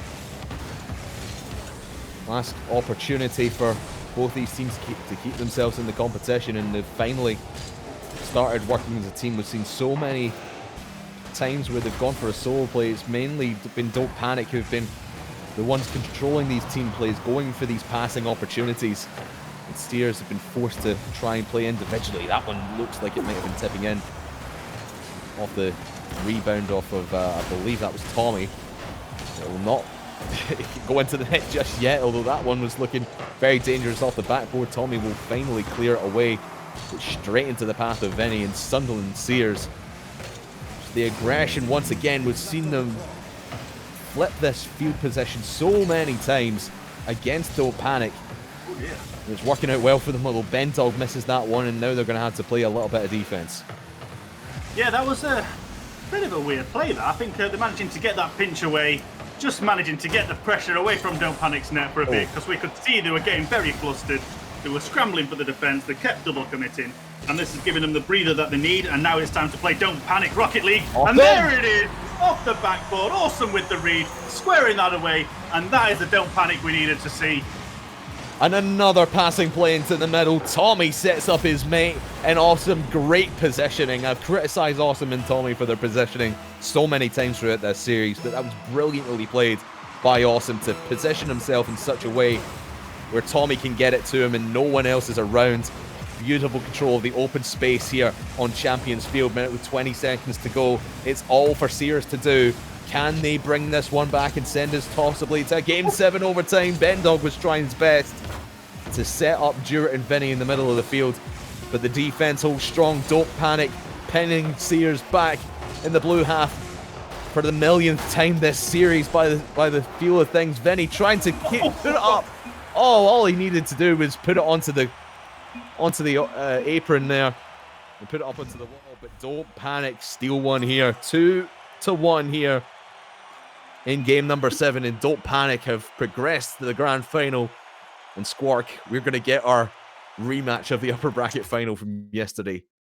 I've only got the one cough, so please go easy on me. But yeah, that is, though it wasn't the result I was expecting, it was a lot closer than it was definitely should have been. And I'm so glad Don't Panic managing to take that win, just so I don't get a shouting from Gregan, who I think we're going to throw it back to. Are we bringing Gregan back in? I'm not sure if we're going to break or not. Gregan, you might as well come back in at this point. Sorry. Yeah, why not? What a fantastic game that was. And yes, you said it. Almost got that prediction of the Game 7 win for Sears, but in the end it was halfway between the two of us. But we will be going for a break now, and we'll be coming back shortly after that with the grand finals, which is going to be Fortes Esports rematching against Don't Panic, with the advantage of Fortes Esports having to be reset to be able to get the Don't Panic win. Don't go anywhere, the grand finals is coming up. We'll see you in a bit.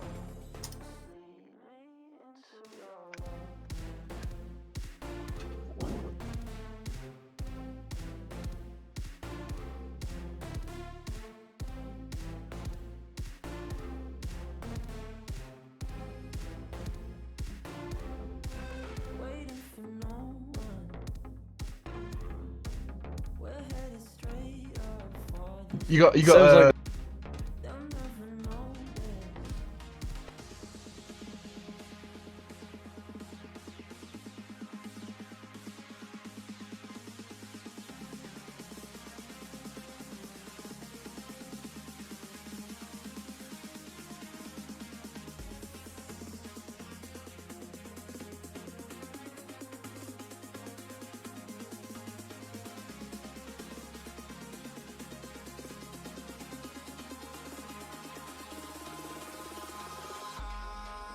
in the sky, gazing far into the night. I raise my hand to the fire, but it's no use, 'cause you can't stop it from shining through. It's true, baby, let the light shine through. If you believe it's true, baby, won't you let the light shine through for you.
Hold me close till I get up.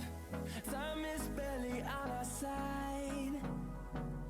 I don't wanna waste what's left. The storms we chase are leading us, and love is all we'll ever trust. Yeah, no, I don't wanna waste what's left. And on we'll go, through the wastelands, through the highways, till my shadow turns to sun rays. And on we'll go, through the wastelands, through the highways, and on we'll go.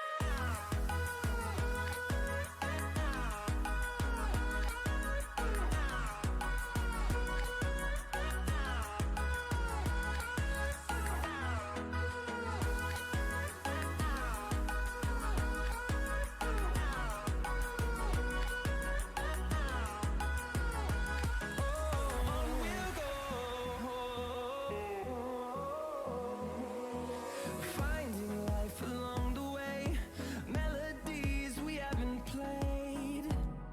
No, I don't want no rest. Echoing around these walls, fighting to create a song. I don't wanna miss a beat. And on we'll go, through the wastelands, through the highways, till my shadow turns to sun rays. And on we'll go, through the wastelands, through the highways, and on we'll go.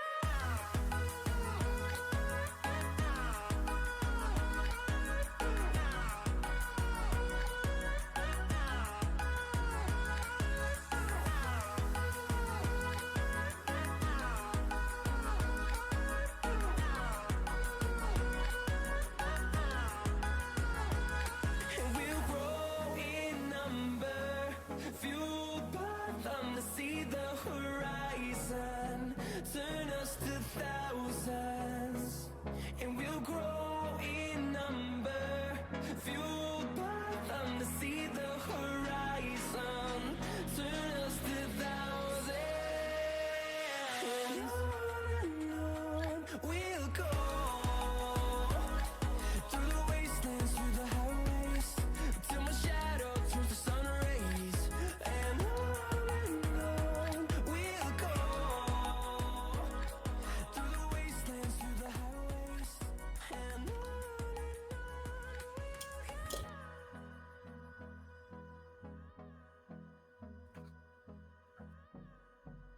Welcome back to the All-Star Showdown hosted by British Esports Association. And with that, we now have our grand finalists. We do see Don't Panic winning over Sears by 1 goal in the 7th game of a best of 7.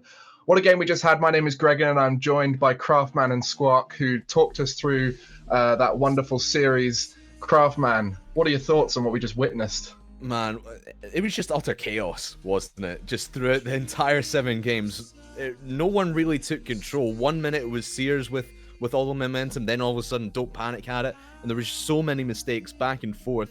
I really thought Sears were going to take it in the end and make your prediction come true, Gregan, but Don't Panic, they got it together in the end, and the cooler heads prevailed in the end, even though they were still making a lot of mistakes. It was just Sears who unfortunately made a few too many. Yeah, and at this stage, like we said before, there's a lot of pressure for these guys, so mistakes will happen.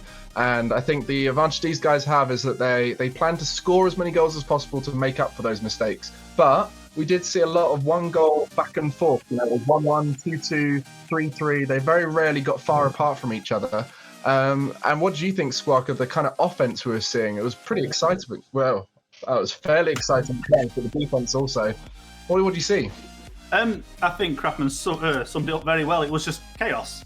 That's the only way to describe it. It was, you could never tell what was going on. Possession was switching every 3 seconds.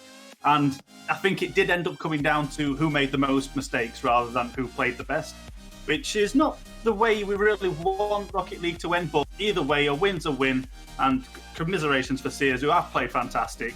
They did win the British Championships and the grand final there as well, so they can still hold their heads high. But Don't Panic are now got the spotlight on them to take down this Fortes team.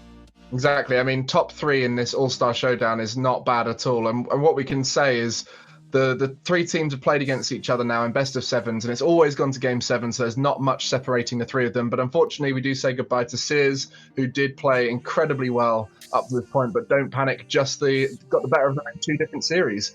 Now, we do have Don't Panic taking on Fortes, and this is going to be a tough one for them because we do have the bracket reset potential. The only way Don't Panic can win is if they beat them in 2 best of 7s, where for Fortes Esports, they just need to win 1. So it's definitely in favour of Fortes. And the last time these guys played, it did go to game 7 overtime to decide who was the winner. So do stick around for this grand final. It's going to be an exciting one.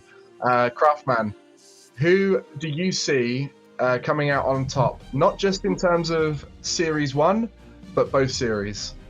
Oh my goodness. I think, for me, obviously, the game yesterday was just mental, for lack of a better phrase. It was back and forth between Don't Panic and Fortes, like you said, just prevailing in overtime of Game 7. It was 0-0 as well throughout that overtime. But I could really see, again, we talked about the mistakes that Don't Panic and Sears were making in the previous series. Fortes and Don't Panic were making a lot of more mistakes in their series yesterday, so if they can clean those up, I could probably see Fortes taking it, because I think they have a much stronger offense, because Don't Panic really just feed everything through Sushi, whereas Fortes have that connection between Dax and James G. And that has been an unstoppable force this week, and I think it's going to continue here in the grand final. That is a fair analysis there, and we've been talking about mistakes, but we cannot take away from the fact that we do have some of the best players in this tournament who have created fantastic goals. Both Sushi, who you mentioned there, and James have been scoring flip resets, creating resets, using that backboard incredibly dangerously to take out the goalkeepers. Squawk, we have possibly the most exciting Rocket League ahead of us. How many games do you think we're going to have across the potential 2 series? That's a tough question. It is a very tough question, and it pains me to say, but I think we aren't going to get past the first series. I do think it all comes down to, basically, if Don't Panic win the first series, I think they will go on to win the second as well. But I do think Fortes, being a bit fresh, Don't Panic have just played 7 intense games back-to-back. I don't think they could handle another potential 7 and then another 7 after that. I think it is just going to come down to Fortes maybe having a bit more freshness to them. They've got that safety net behind them, so they can take a lot more chances, and we know Don't Panic's defense can be a little bit shaky. So I'm going to say I'm going to go for 5 games in this final, which is a lot lower than I would like, but hopefully we get all 14. Yeah, let's hope so. And I do feel like a game 7 is on hand because these guys have been making it very close whenever they've played against each other. And it seems to be as we get to these later stages, the players don't quite understand the idea of winning. We just want to make the games go on forever and keep them as close as possible. So we will hopefully be seeing game 7s. But I am interested now to meet our team that has been waiting in the grand final today to see who is playing against them. Let's meet Fortes Esports.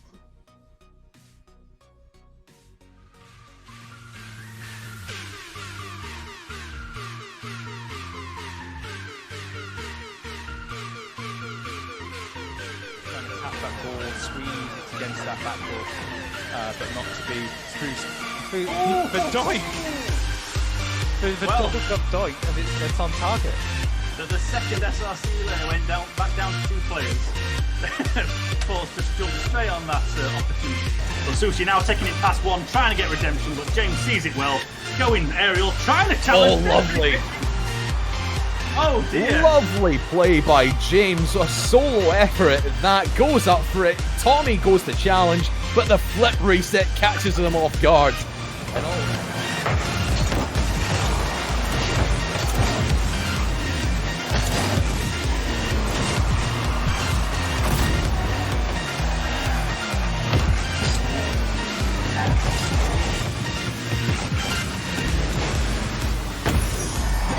got it under control, playing it off the roof, takes it over 1, but can't take it past Stacks, who's been waiting. James now flicking it over, awesome. Stacks with a follow-up, there it is! Phenomenal play by James and Dax, and this is the duo that has stolen the show this week. The passage between them, absolutely pitch perfect.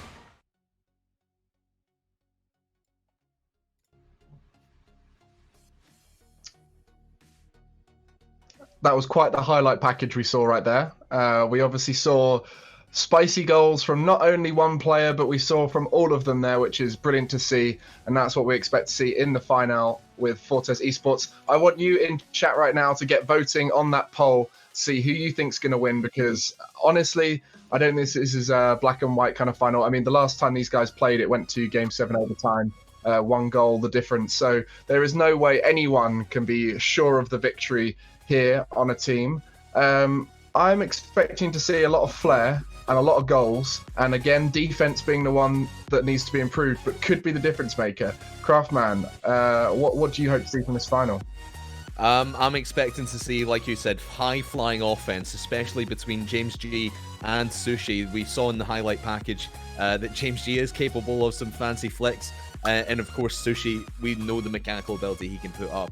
I'm expecting to see both these teams be hyper aggressive, look to get as many goals on the board as they possibly can, and defense is just not going to be a factor in this one. Well, you say defense not going to be a factor. Sometimes defense comes out on top, but it definitely looks like a chaotic throwing bodies at the ball on the goal line kind of defense. Not so structured as the offense seems to look. For you, Squawk, you said you think this is going to be a Fortes win in game 1. What is it about Fortes that you believe in so much? I think, having watched the previous series, Don't Panic looked like they was absolutely storming away with it. And then all of a sudden, Fortes fought back. That's when they started taking Don't Panic seriously. And I think now that they've measured them up, I think they're going to know not to sort of wait as long as they do. They're going to try and come out game 1 and take it. And that's what I'm expecting to see. Like we said, we got comparisons between James and Sushi in the fact that, I mean, both flip resets, both getting goals after goals, all these aerial skills. We've got 2 pairings of James and Dax, like you said, Sushi and Awesome. And then we've got Spruce, Chimera and Tommy seeming to be that 3rd man in places that they're always needed. But I do think Fortes have the edge on them in the fact that they are not going to be anywhere near as tired as DP will feel right now. Yeah, and of course these guys have competed both in the schools championships, and it's incredibly important an opportunity if you at home watching right now want to get involved with British Esports Association Schools Cups, then you can start registering your interest now for the September starting season of the British Esports Championship, and it's a lot of fun, a great way to improve, great way to learn all those skills of esports, whether it's organizing, whether it's commentating, whether it's playing, whatever it is, get involved, get stuck in, tell your friends about it, and we'll hopefully see you in the coming seasons. But for now, the All-Star Showdown is approaching its grand final, and we have to do predictions. We normally go quite fast through these predictions because we're imminent before the game, but I want you to give a little bit more detail because there's quite a lot to take in here. We've got potentially up to 14 games worth of information, and it's between two teams that we've seen play 7 before already. I want to hear your score prediction, but then I want you to predict something that's going to happen in the series. And if you get it right, I'll be very impressed. Craftman, what do you think? Oh, I am going to say... I'm going to say it's going to be 4-2 to Fortes in this first series. It's going to be done and dusted in 6 games. And I'm going to say there's going to be a flip reset from both James and a flip reset from Sushi as well. A successful one that leads to a goal. Successful goal. That is a bold. No pressure, guys. No pressure. That's a bold claim right there, and we've seen it before, so it's not crazy. It's doable. We know it's doable. And then for you, Squawk, what are you thinking? You said 5 games earlier. Yes, I did. I'm thinking 4-1, but I'm not sure which team's going to take the 4. I'm initially thinking it's going to be Fortes as, again, the fresher team, but I think Don't Panic have now got something to prove. They've got that redemption story. They've lost out before, and they want to take this win desperately now. They have got a lot of work ahead of them, but maybe Fortes will sit back because they have got that safety net. So I'm going to go 5 games total, and I'm going to go for a Brazil. Because and I think it's just going to be one of those, it's either going to be incredibly close or someone's just going to run away with it. And I would love to see another Brazil. Interesting. So, as is per usual, I'm going to have to go the opposite to both of you. But this is not on this occasion because I'm trying to be the black sheep here. I genuinely believe this is going to happen. I think Don't Panic are warmed up. They're ready to go in. I think Fortes aren't going to be ready for them. And they're going to come in strong and win 4-1 in this first series. So Don't Panic, get the bracket reset. And then I think Fortes will learn from that, wake up, and then win the second best of 7 4-2. Now, that's a lot. So that's a lot of games. There's a lot of games. Both of us, we've all predicted Fortes, so that's unfortunate for Don't Panic, but it's up to them to prove us wrong. So that's a lot of games from me. So there's a lot of things that could happen in that time. I reckon we're going to see a ceiling shot into backboard double touch. That's my prediction. I want Greg, and I want you to say who's going to do that. Who's going to do that? I want a name. Oh, it's going to be Sushi or James, isn't it? Most likely. We've talked about them being the flair players. You've talked about them being the flip reset players. But it's not just us who's been choosing who we think is going to win. You guys have been voting, and 75% of you think Don't Panic are going to win. And I hope you do all understand that requires them to win 2 best of 7 series. This is essentially just for the first one, but if you think this is for the first one or the second one, you still need Don't Panic to be winning the first one anyway. So going into this first game, I'm going to leave it to you, Craftman and Squat, to call out the play that we see ahead of us, and I have no doubt it's going to be fantastic. So the first series of our grand final between Don't Panic. Play, guys. Oh, thank you, Greg, and we'll get started this grand final, as you well called it earlier. But yeah, this grand final between Fortes and Don't Panic. We hyped this game up yesterday when we were expecting it in the upper bracket final, and we have been hyping it up today as well. It is going to be an absolute barnstormer, and I think Don't Panic, if they can get off to a solid start, they are going to take the fight right to Fortes, and they could even, like Greg said, they could even just reset the bracket, take it to another best of 7. But it's going to be a tough uphill battle because Fortes have been firing all cylinders this week.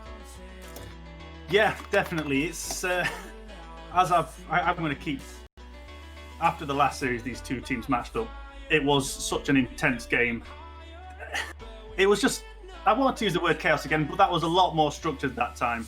And I'm thinking, personally, that it's going to be another chaotic game, as we've seen before. I'm really eager, basically. I don't know. My mind's all over the place with possibilities of what's going to happen here. Yeah, it's all up in the air. It really could go either way, in my opinion. But I'm still gonna stick with my prediction throughout, just at least in this first series of Fortes taking it 4-2. Simply because we've seen Don't Panic. Yet they might be a little exhausted. Yes, they have a bit of momentum coming into this after that win up against the Sunderland Sears just a moment ago. But we've seen the weaknesses exploited by Sunderland Sears, and Fortes would have been watching that series, and they know they could probably just sit back a little bit, let the play come to them, and then pick the holes in defense and let just absolute hammer down Don't Panic when they make those mistakes. Oh, definitely. Like you mentioned, Don't Panic's defense compared to yesterday's, there is a lot more holes in now. That the pressure has gotten to them. They're not as cohesive as they've shown at the beginning of the tournament, and that has got to come down to pressure, which, I mean, it has all culminated to this point, let's face it. It's not going to get any more pressure-filled than this. So, yeah, it's up to Don't Panic to square up that defence and make sure they're not leaving as many gaps as they did in the previous series. But like we mentioned, Fortes they've been watching this. They're going to know those spots, those openings. No, Don't Panic love coming 3 players forward on the kickoff. And it's going to be whether they can exploit that or if it's going to get to them and too much pressure hit Fortes all of a sudden. Well, like Gregan said, the chat think differently from us. 70% say that Don't Panic are going to be the ones to take this, at least in this first series, and force this bracket reset. We'll see who is right, who is wrong, and who will be the winner of the All-Star Showdown. A week of competition comes down to this. Let's get this grand final underway. Fortes and Don't Panic, series of the week so far in part 2 here in this grand final. James playing this up off the wall. Tommy in pursuit of him, trying to take him out of the play, but well defended off his own backboard, and now that's a wide open net. But Sushi going to take this up the wall, play it a little bit slowly. Awesome, going for the demo, and Dax, and there goes Sushi for the flip reset straight away. Looking to get the fancy plays up and running in this grand final and set the tone here in this matchup. Yeah, Sushi, as we've seen, already going for that flip reset, but already as well we've seen Tommy and Awesome just then both going up, double committing for that aerial ball. So this is what we mentioned earlier, the fact that Don't Panic love their attacking. Dax Fu trying it himself there, but with Don't Panic and their aggressiveness, going for these fancy plays, but not nailing these fundamentals down just yet. So it's going to be crucial that they get that ironed out, and it looks like it's not going to be enough. Bouncing, Get rid of this ball. It's almost there, it's out. Awesome gets the final touch to it, and James helps him take it to the corner, but my oh my. What an exciting start here to this grand final in game number 1. A long ball shot just dangling on the goal line, and now Sushi looking for the flip reset. He gets it down, and Tommy will send it home for good measure. Minute 20 gone in this one, and Don't Panic have the first lead. Yeah, so clearly got the flip reset leading to a goal, so that's one of your predictions done. And we are, 1 minute 20 in, and we've got another potential 14 or 13 games ahead of us. So your predictions looking fantastic so far. Don't Panic's aggressiveness is starting to pay off, playing it off the backboard. Looks like they're not going to get the defence, but also not capitalising on the attack either. So now James on the attack, flicking it up. Is a teammate going to get to it? Spruce there with the shot. Straightforward for Awesome to get the save though. Now Awesome going to try it themselves, playing it up. Looks like Tommy going up for the challenge, tipping it over. Sushi with the follow-up, but it's just not good enough. Awesome now, and this is what we mentioned before. Just a rotation, a carousel of people attacking. And this is the Rocket League that Don't Panic love to play, and they play it very well. They are playing it to perfection. Carousel of chaos, if you will. Just shot after shot after shot, just keeping the pressure on this Fortes side, but now they break out. The defense rears its ugly head once again. No one home for Don't Panic, and Dax able to tie things up from long range.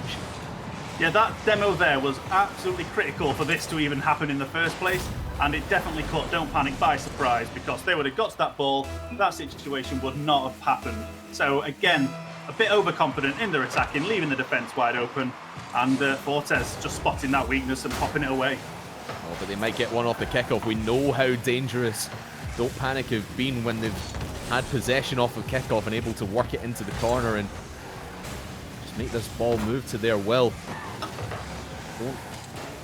Not able to get anything off of this kickoff as the defense was well set up. As Sushi goes to the backboard, here comes Tommy in hot pursuit. James able to get the touch down, but Sushi will go for a second attempt. Here comes Awesome around the left-hand side, but will get beaten out by Dax, and no one's home for the DP side, and Sushi will keep it in the corner.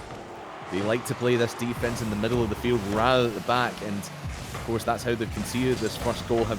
Don't panic, and now they have to bring two men back as James able to slowly take this one into the corner. The shot from nowhere from Dax. All three players out of position on defense for Don't Panic, and James threads the needle. We saw there Tommy going for the stop, but Awesome was already there. Two players double committing on that defense and actually hindering each other. No one getting anywhere near it. Left the net wide open. Sushi couldn't cover it. And again, Fortes capitalising off these tiny mistakes that Don't Panic keep dropping themselves into.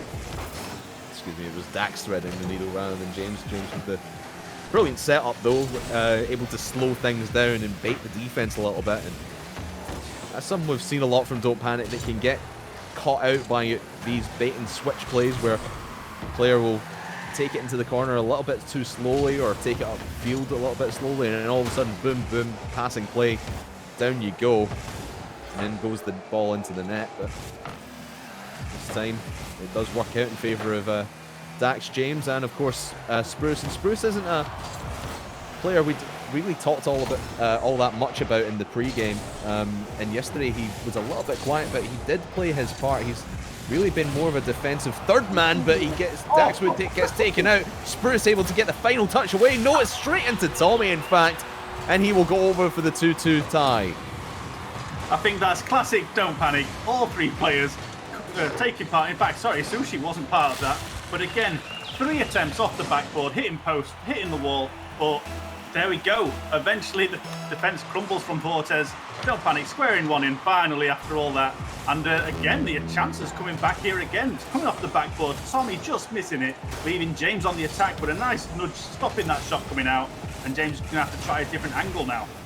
Oh, he tried to go up the wall with it, but gets completely taken out of the play by Sushi. Great field awareness from him, and as the time ticks down here in the final few remaining seconds of game number 1, Sushi able to get it past the defender, who was way out of the play. I think he was making his final ditch effort. It was Dax coming here. He had 70 boost, and I don't think he managed to get the touch at the end, but either way, he was pushed up a little bit too far and couldn't get back in time. Sushi spying his opportunity and putting his team out in front with just over 30 seconds remaining here. Yes, Don't Panic, Fortes taking a page out of Don't Panic's book. Unfortunately, it was the page about weaknesses, leaving the net wide open. And now again, Don't Panic on the attack. Tommy playing it off the backboard. Looks like Awesome's going to go up for it, but it's been stopped by Dax. James now going for it, but Sushi getting there first, and now playing it forward on the attack themselves. Spruce knocking it to the side. Tommy with the shot off the crossbar. Awesome playing it a bit too high. Tommy with the follow-up, but again, just ends up going a bit too wide.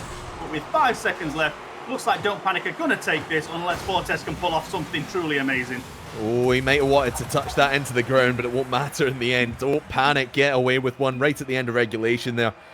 3 goals to 2 in this first game, and Don't Panic with a very, very hot start. And there were, like we said, there are the weaknesses that Don't Panic have been exploited for, rather, by both Fortes and Sears today. But Fortes have been, we saw in that first game, they do like to sit a little bit high, but not as high as Don't Panic have. And Fortes are getting a few more counter-attacking plays and counter-attacking opportunities. And Don't Panic just kind of seem a little bit lackadaisical when it comes to defense, but they have been firing on all cylinders when they have the ball in their possession or going for shots on net. Oh, definitely. Like I said, I like the lackadaisical word. Can't say it myself, but yeah, their defense leaves a lot to be desired, but their attacking, their aggression, it is almost unrivaled. And the amount of pressure that they are applying here with the attacks going like 3 times off the backboard, they will keep that attack going until eventually it goes in or they concede one. And that is the sort of Don't Panic team that I really like to see, because you just don't know what's going to happen. Well, certainly don't know what's going to happen throughout the rest of this series. Still a lot of Rocket League to go here in the grand final. Of course, DP having the first game advantage, so crucial. If you're to go on and win this second game, who knows if it's going to be a sweep, and of course forcing this bracket reset. Remember, if Don't Panic are to beat Fortes in this first best of 7, we will play another to decide our winner of the All-Star Showdown. But Fortes, of course, just need to win these first 4 games for themselves, and they will be crowned champions later on today. 30 seconds gone in this one, and it's all Don't Panic right at the moment. All the possession down here and in the corner. 2 people there, but Dax able to clear that nicely. Straight into the path of Sushi and Tommy it will go, and Tommy looking to get the flick back into net. Awesome will go for the follow-up, but 3 men there to block it away. Dax will get credit, but Sushi, here he comes, looking for another flip reset. He had it, but he doesn't use it. And almost got it over all the defenders. They were definitely set up ready to read that, and I think Sushi made the right call by leaving it, but with just so many bodies on the line, it was going to be difficult to get past. At that time, 1 defender left on the line, and Sushi, nothing extraordinary, just spotting the weakness in the top corner, just deciding to play it there.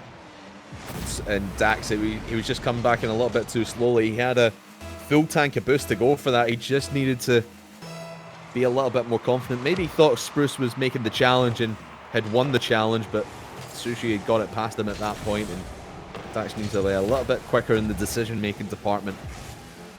But regardless, Don't Panic. First goal in the second game with them themselves up 1-0 in the series. Spruce now, flying in for that one, but just a massive whiff. Don't think it would have led to anything too much, but at least keep this ball in the Don't Panic half in possession for Fortes, but now passing up to, or passing Spruce from himself up to James, it was. No one there to receive it, and we play off a little bit offensive defensive ping pong here. As everything slows itself down and everyone trying to reset themselves 2 minutes into this game number 2. It's definitely shaping up to be a sort of don't say it. I want to hang on for 3 seconds. There we go. Shaping up to be Don't Panic's kind of game. The aggression's paying off. They're getting these, the weaknesses in Fortes' net, but unfortunately they're making a few errors themselves as soon as I start bigging them up.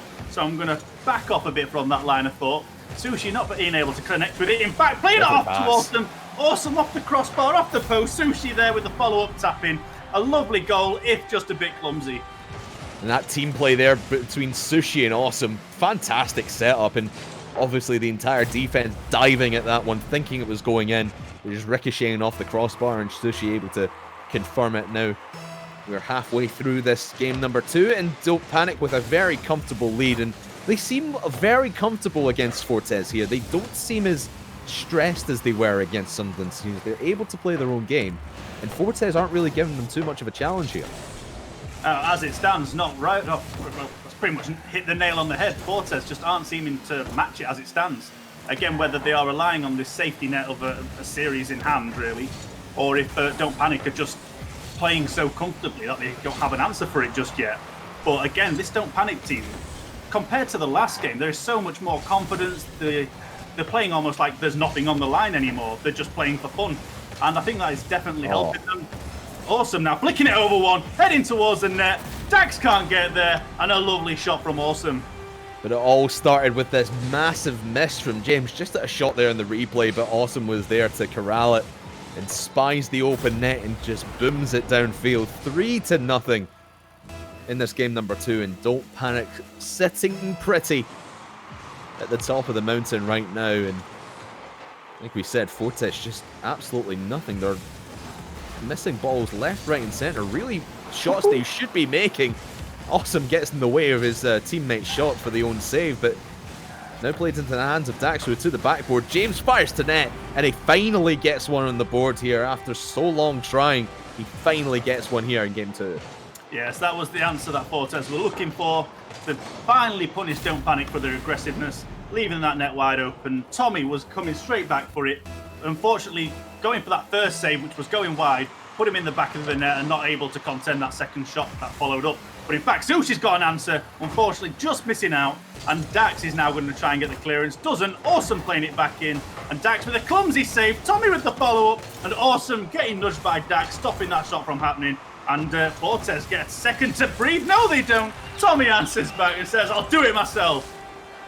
And despite Don't Panic, I mean, a couple of shots there, just hitting the crossbar or hitting a defender, draws everyone back out. It's been their bread and butter when it comes to offense. Just smack the net as hard as you possibly can, whether it's high, whether it's to the side. That draws defenders away, and then you have the sitting pretty open net to fire upon, and you have another open net here. In fact, Sushi not able to get the angle on that just about. 4-1 now, could be 5-1 it will be. Tommy finds the top right corner. Don't Panic putting on a clinic of offense here in game 2. I don't want to curse it, but we know what this is shaping up to be. Oh no, you predicted it. My prediction could finally come true. I might have got something right, but with 1 minute left, it depends whether Fortes are going to let this happen to them yet again after that last series that they've managed to pull one off. In fact, looks like Awesome going to attempt it, but Dax taking Sushi out, saying no, 5 is enough. Awesome going to keep trying, and Dax getting a clearance now.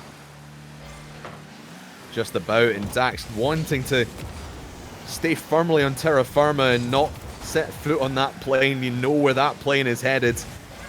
It's not a place you want to be going if you're Fortes Esports in this case. But James might be able to sneak one past the defense of Don't Panic. 30 seconds remaining. Tommy now will just try and spend some more time in the blue half and wear some seconds off this clock. It's pretty much confirmed that Don't Panic have this game now, and just trying to keep their momentum going, trying to not let their foot off the gas pedal whatsoever.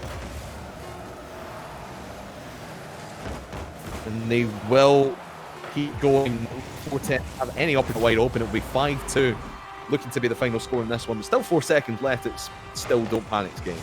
Yeah, as soon as you saw that double commit happen, Tommy getting a bit overeager, you saw the net was wide open with Sushi going for the boost. It was bound to happen. The Brazil, unfortunately, not coming in this match, but an outstanding performance so far with Don't Panic's aggression. And down it goes. Don't Panic confirming the 5-2 victory here in game number 2. And I was talking about Don't Panic just feeling a lot more comfortable in that one. And they certainly seem like they're a more put together team at this moment.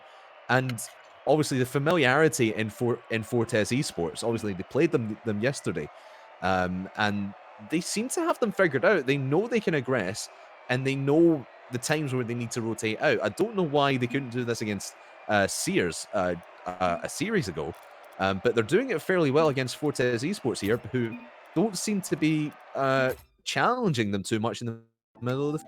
I do actually have a working theory for this, based off what Don't Panic actually achieved throughout the showdowns with the university teams, in the fact that they always tend to do better against a team that they've lost against, because they hyper-analyze it. They will look at every mistake they've made, figure out what their opponents were doing and how to exploit it. And I think that's why they struggled against Sears in this second series, was because they smashed them in that first matchup. So they probably thought, we don't need to look at them. Fortes is the real enemy. So I think that caught them off guard, because this Don't Panic team that's coming out is completely different to what we saw earlier on. And it looks like they've come in with a plan, and I'm assuming that is exactly what is happening. They definitely have a game plan, and obviously learning from their past mistakes against Fortes yesterday when they were just being a little bit too aggressive. Of course, yesterday it was the same situation during a best of 7. Don't Panic taking the first couple of games, not as dominantly as they have done here, but Fortes were the ones to bring the next 2 games back. We'll see if the same situation plays itself out in this grand final. But Tommy able to flip it over a couple of attacking Fortes players, but James just gives up possession for Sushi. Off the backboard he will go. It'll actually leave it for Tommy. 3 men in defense. Sushi, I think he was going for the bump on at least one of the players in defense there, but not able to make contact, and this ball will remain safe for the moment. Just corralled in the corner. James looking to win the 50-50 with Awesome, and he will out to that right-hand side, but it's straight back in to the hands of Don't Panic. And so many times where Fortes have won a challenge and won field position but they just give possession straight back to Don't Panic, and they've not been able to do anything with the opportunities that they've been given. Yes, we're actually seeing that both teams now, when it's coming to defending, they're very shaky. We've already seen double commits coming out from both teams, and we're not even a minute in. And I think Don't Panic, though they're comfortable with this lead, sorry, I thought that was definitely going in. But yeah, they're comfortable with the lead, but they're not comfortable with the series. So they're going to keep trying, but maybe not overcommit now that they've got this two matches in front. And it's going to be the deciding key whether they decide to keep the aggression up, which they're doing right there. Sushi with a follow-up, and there it is, the first goal in this match. And Tommy was going up to get that one as well, but he was a little bit too hard in. And I think Spruce might have thought Tommy was going to be the shooter there, but he leaves it for Sushi out of nowhere from the defense to see that whatsoever, and just nobody prepared for the shot coming in from Sushi. Well done. The aggression there from Don't Panic, and they come right back off the kickoff and aggressive again, but awesome. Will pay for his sins with his life and taken back to his own half. You can see Don't Panic now just firm in their beliefs that they are going to be the aggressors in this series, and holding Fortes to really not much. Still only one shot for Fortes in this third game, and still really can't break out of their own half too much and for too long at that matter. Yeah, Sushi going up there, trying to get his signature aerial goals in. We've seen now Don't Panic all of a sudden are doing double commits on their attack, which has been stellar up until this point. And I'm starting to panic. Again, panicking with Don't Panic. But they are not as cohesive in this game as they have been in the past two. And I'm starting to wonder if the nerves are starting to actually get to them. Which the first two games seemed like they were just playing it for fun. And right now they're starting to think, oh, we've got a chance of winning this. And maybe that's the downfall right now. But Tommy having a crack there. Been easily defended by two of the Fortes players, but the danger's not over yet. Ball dropping down. Sushi not good enough. Ooh. Tommy just a bit high, and Awesome knocking it to the side. That three-man attacking play from Don't Panic has been so deadly throughout this series, not just this series, but throughout the week as well. Oh, that's a big win from Tommy, and he gets out to Sushi. The strong man from Tommy pushes it past James, and Sushi sends it home. Yeah, Spruce actually managing to knock Tommy into that ball, and that was a bit of a misplay by the looks of it. Thought he might get the demo, but again, from that angle, it would have been an own goal by the looks of it. So a massive misplay coming out from Fortes. Usually when you see a car just not getting bounced around due to bumps and demos like that, it's usually a Grog, the mighty Grog, just standing strong. But it's the Octane of Tommy once again into the corner, into the post, and Don't Panic running away with it. Well, they must be listening to this stream, because after I criticise them saying that they're starting to fall apart and not as confident, they answer back with some spectacular opportunities, getting this 3-0 lead now in game 3, which so far has been pretty much one-sided. Tommy with the follow-up, Awesome with the answer, off the post yet again, but Sushi's not going to let this go. He's playing it up into the air, off the backboard, going aerial. Unfortunately, can't get the angle right, and looks like the attack's starting to slow down. Tommy, though, and Awesome going up. Spruce getting the block. Sushi now tries the shot, again, just a bit too high. And this is that attack we've been talking about, Don't Panic, all day. How aggressive they come out and leaving the net wide open on the other end.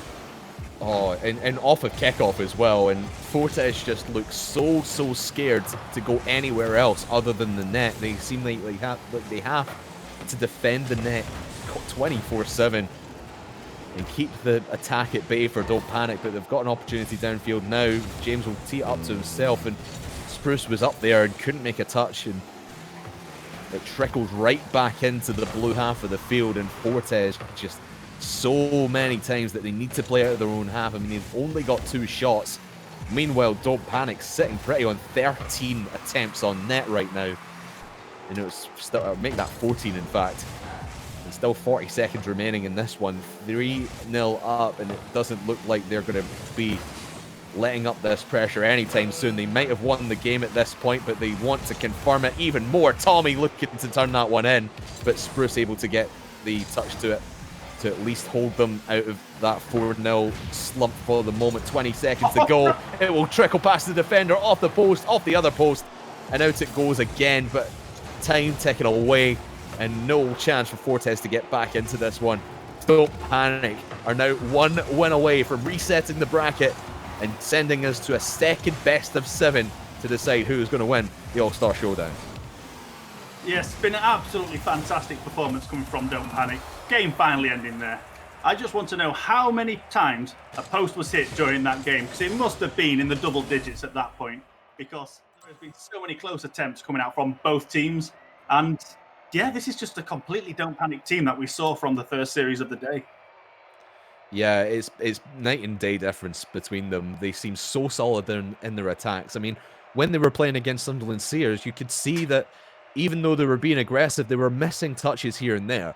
But Fortes have been missing a lot more touches on defense, and that has really been the key for Don't Panic to aggress forward and have the confidence to go for that, because they know they can force Fortes to make those mistakes on the back line, and then that just allows them to short rotate through the midfield, just control the boost on that blue side of the field. And Fortes just have no answer whatsoever, and they're sitting ducks in net. And Don't Panic are just on a duck hunt right now. Yes, it's worth noting as well that during these, relentless attacks that have been coming from Don't Panic, from one of the goals, you saw Tommy ducking off to the side and taking the full boost off of one of the defenders. And that is something else that you have to pay attention to. The fact that not only are they attacking and putting this pressure on, but they're leaving them with no resources to start this counter-attack back up once they recover. So again, it's just DP nailing in like more and more good things going in their favour and taking away anything that Fortes can answer back with. And I think that was a fantastic play for Tommy to go for the boost and just deny them opportunity. Well, we'll see how Tommy, Awesome, and Sushi fare in this game at number 4. Like I said, one more win for Don't Panic, and they give themselves an opportunity at a title. 4-0 sweep is looming over the heads of Fortes Esports. They do not want to start their grand final campaign like this. After a phenomenal performance all week, they've just been decimated by the Don't Panic offense. And Sushi laying waste to them once again, 14 seconds in, taking it all the way on his lonesome. That was absolutely spectacular from Sushi. You could see he wanted to do something spectacular at the end there with the ball, but just opted, no, we're taking this seriously. We're just going to let this roll in. And to take on all 3 players, take it past them all, is spectacular. So yes, Don't Panic definitely with a lot of momentum behind them now. All the confidence in the world they must be singing in their voice chats right now. That one's looking a little bit dangerous. James might actually turn this in. He will. A sitting duck in the middle of net. And Don't Panic, their defense, again, it's been a little bit shoddy throughout today. And Tommy just a little bit loose in net and not able to turn himself onto that one. And James, fairly easy tap in for the tie game. Yeah, Fortes clearly showing that. Though they are currently 3 games behind, they're not going to lay down and take this. Sushi doesn't have enough boost to contest that after kickoff, so it looks like the ball's going to falter. Tommy's going to follow up, but it's been stopped by Dak. But again, though Fortes are fighting for their lives in defence, they're showing that they are ready to go on this offence. Try and slot it past this rather weak Don't Panic defence itself, and try and get back into this series. But they may have left it a bit too late to take this one, so we'll see if they can actually manage this. They're trying desperately on defence. Tommy managing to take it past 2. Awesome with the follow-up. There it is. Another backboard play chalked up to Don't Panic. And it was another big miss. Double commit by James and Spruce. And you could see Dax there was way out of the play as well. Just scrambling back to net. No chance. And an easy turn in for Awesome to put Don't Panic up by 1 once again here in game number 4. And that's really been the story for Fortes. Just miss after miss, whiff after whiff on the defensive half of the field and not getting anything going in the Don't Panic half of the field. You just feel they're getting a little bit frustrated. They can't move the ball past this midfield line because every time they boom it long, there's a Don't Panic player in the way. And if they try to take a touch and dribble it, they're getting met in the midfield and challenged out. They're winning 50-50s on Don't Panic. And don't really see how Fortes get back into this one, because they just seem a little bit down on their luck and a little bit worse for wear. There's another double commit, and I think it was Sushi flying in there to try and get the shot on net, but will get taken away by the midfield player from Fortes. Yeah, Fortes is definitely scrambling as much as humanly possible, I think, at this point. The absolute offense coming from Don't Panic. Again, anytime that ball is rolling anywhere remotely near the Fortes net, you can see one of the Don't Panic players is flying in, ready to read it. Sushi, realizing without any boost, going to have to play it off to the side, and Awesome's now going to play it in. Sushi on the wrong wall to be able to be part of that, and Tommy trying to block it now. Awesome going up again, playing it off the back wall, off the corner, but it's rather weak by this point. Spruce not being able to do anything about it. Jason's going to attempt the clearance, but it's gone straight to Sushi. Dax with the vital block, and now Fortes on the attack. In fact, Awesome's got an answer, and again, it's just back and forth Rocket League at this point. And you can see there, Spruce was lucky enough to make that touch because he was the last man back, but he was pretty much halfway between his goal line and the midfield line. And he was lucky to jump in the way of that and protect his team for the moment. But there's been so many times where we've seen Fortes move a little bit further upfield and they've left the one defender back, and he's been way off of his goal line and not in a position to make a decent enough save. Tommy off the backboard trying to set up Awesome, but Sushi will corral it from the back line.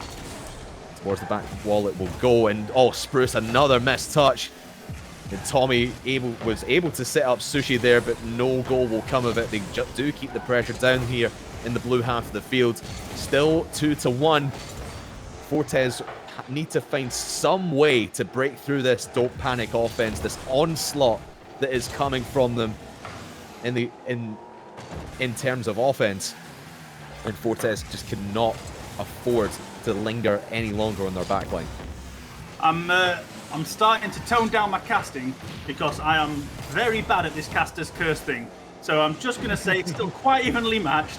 We've got Sushi. 1 minute left to stay in this match of this series for Fortes, and even though I try to avoid it, I end up causing a goal. Awesome, managing to sneak it past. A triple commit on the defence there, leaving the net wide open for Awesome.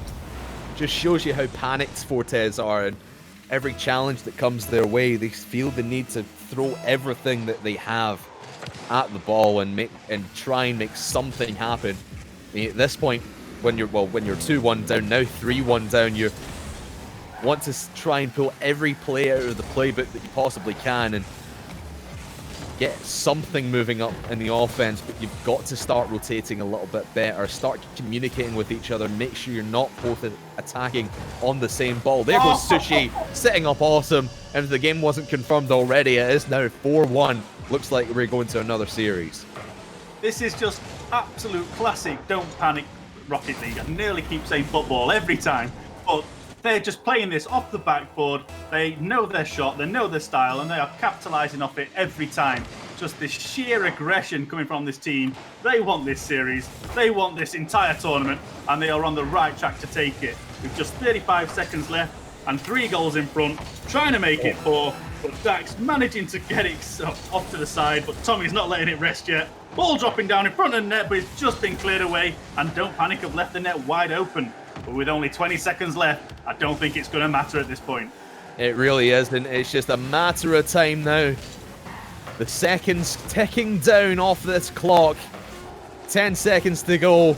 We kind of counted them out, but the chat, and yeah, Greg, and you did well. You predicted that we are going to another series. The bracket has been reset.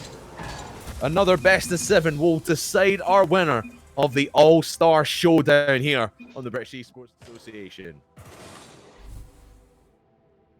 But man alive, it was a great effort from Don't Panic rather. But they did well to keep themselves in front, and Fortes, they just could not get the space to work with. They were giving a lot of space to Don't Panic. They weren't attacking the ball as heavily as they really should have been, and Don't Panic just ended up running away with it. Absolutely. This is, like you mentioned earlier, it's just night and day, this Don't Panic team. They have absolutely found it within themselves to storm away with this after what was a very shaky Series 1. They left that to chance. They're not leaving this one to chance. So now with a complete reset, it's going to be a fantastic well, best of 7 yet again. Now, Sorry, but back to level pegging we will go. It is 0-0. Reset the bracket, ladies and gentlemen. We will take a short break, but after this, we will have our final best of 7 of the All-Star Showdown. It's Don't Panic versus Fortes Esports. Who is going to take the crown? We'll find out in a moment.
Welcome back to the All-Star Showdown hosted by British Esports Association. We have had weeks, days of fantastic gameplay, and we're now all coming down to this, the grand final. We had a bracket reset, and we're now going into the final best of 7 to decide who goes away with the All-Star Showdown Championship.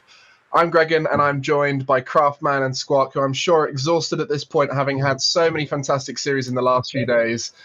We've just seen what is Fortes looking the weakest we've seen them, just because Don't Panic stepped up hugely and got that 4-0 sweep in, turning it into a bracket reset. Craftman, talk us through that series. What did we just watch? I would say, like, you got it right on the head there, Greg, and it was Don't Panic stepping up and Fortes just kind of crumbling. I mean, when we saw Don't Panic earlier against Sears, we thought they're making too many mistakes, they're being just too aggressive in their attacks. But that kind of worked against Fortes. We didn't see it work yesterday for some reason, but Fortes, like I said, they just seem a little bit too nervous to go for some of these challenges. Some easy balls they should be hitting. They're not hitting their shots. They're not rotating well in defense, and they're just getting caught flat-footed by the Don't Panic offense, and they're just letting them run rampant in the blue half of the field. And I'm going to admit, I think that's going to continue here into the bracket reset. You do.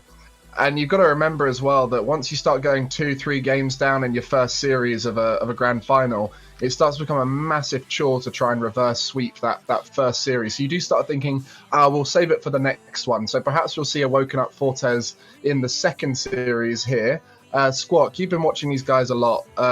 What was the difference there for Don't Panic, which made them look so strong? I want to say it's come down to the not so much lack of pressure, but I think they just forgot what was on the line, and therefore just made it a lot easier to just play Rocket League at that point. Rather than thinking, if we mess this up, we're out, they're thinking more of, let's just play Rocket League and get some goals. And maybe that's it. Focus on a show reel rather than trying to take a win, because then you're not too fussed about, oh, we're behind now, what we're going to do, and then you make it worse for yourself. So I'm thinking it is just a change in mentality, and I think it's definitely paying off. Yeah, so you think they've relaxed up a bit, so now it's not all nervy like it might have been in earlier series.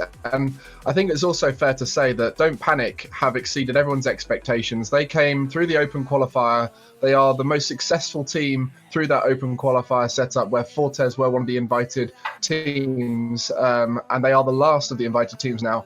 So for Don't Panic, achieving the grand final is obviously the main goal, and then from now on, I guess it's just have fun and see what they do.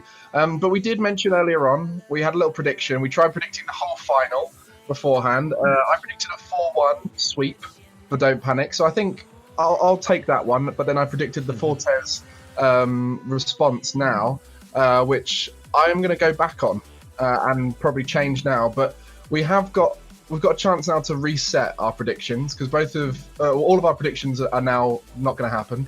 So let's see what you think this time, Craftman, in terms of the series you're about to watch. I think it's going to be a lot more of the same. I think maybe Fortes could come out the gates. Obviously had this extended break of 10 minutes or so, just to sort of reset themselves, go over a couple of tactics and reset their mentality. So maybe they'll take the first game here, but I can see Don't Panic taking this again. I'll say 4-1, and it's not going to be pretty.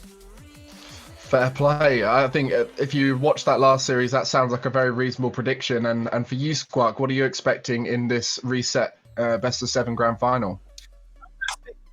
Sorry, something popped there. I'm going to stick with my initial sort of theory, was the fact that if Don't Panic was going to win the first series, they're going to go on to win the second. But I don't think it's definitely not going to be as easy as that first series. So I'm thinking it's going to be, I think we're going game 7. I'm going 4-3, Don't Panic. Oh, That's what I like to excited.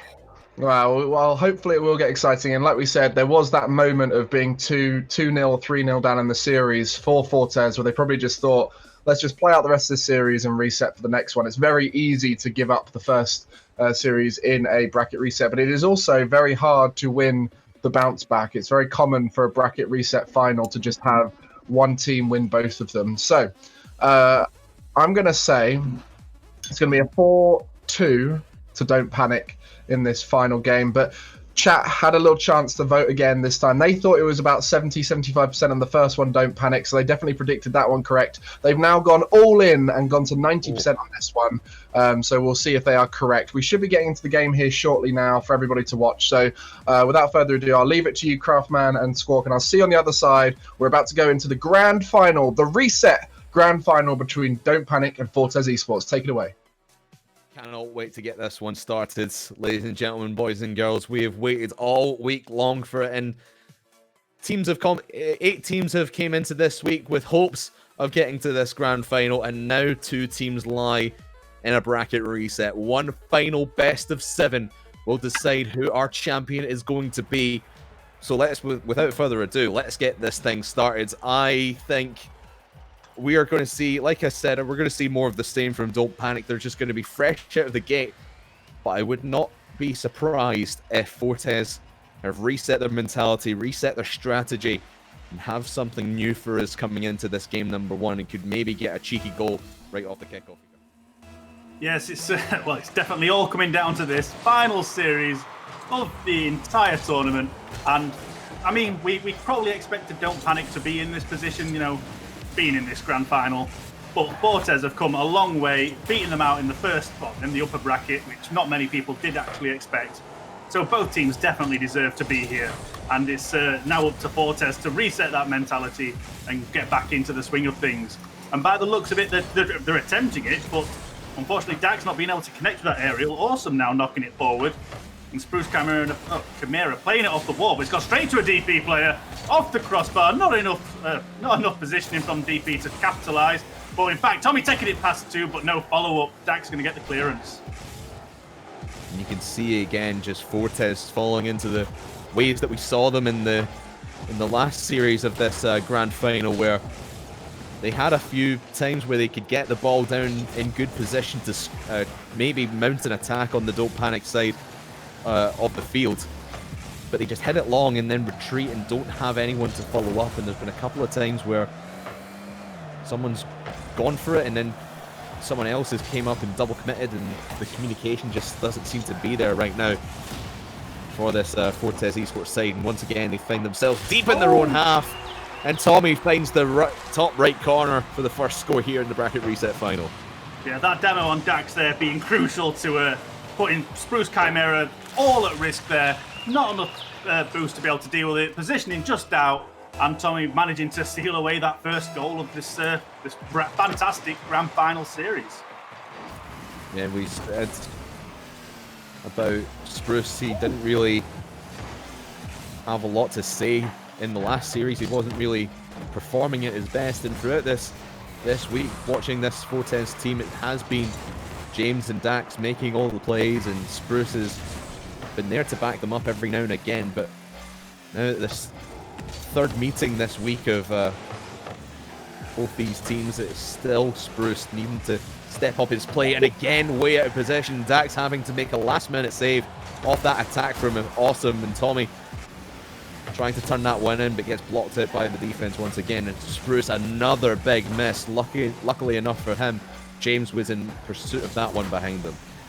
Yeah, Spruce Chimera trying to get the clearance there, playing it off to the side where the DP players were, but unfortunately they have fumbled it in the midfield, and now Dax is going to capitalise, playing it off the back wall. It's going to drop down for James to take, but can't get there. Spruce Chimera now trying to do some damage control, but Awesome capitalising. Tommy just a bit too far behind, but in fact wins the trade-off. Can he now pop it over? It's going to drop down in front of net. Can anyone seal this away? James with the miss, and Tommy's going to take it off to the side to try and attack from a different angle. Sushi! There it is! Saw the opportunity, saw it off the backboard yet again, the classic Don't Panic play. And he shouldn't really have had an opportunity to get that one. It was, again, you pointed it out, Squark, the big miss from James when he went up for that aerial, and Tommy able to scoop it up and take it into the corner, reset himself and Sushi.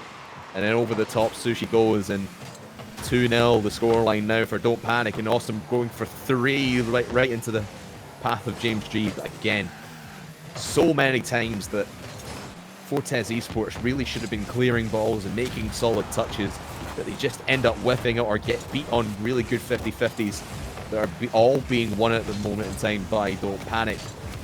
And again, it's just getting met in the midfield so quickly. Fortes Esports just cannot keep pace with this Don't Panic high-flying offense. Yeah, absolutely. This Fortes team does seem to be shaping up to be what we saw. That was a nice little bump. Yeah, it seems to be what we saw from the first series. They've not really adapted well. They're still like crumbling to the same play over and over. And Don't Panic constantly putting the pressure on. And as we mentioned before, they do need to get their rotations in order to be able to defend these backboard plays a lot more.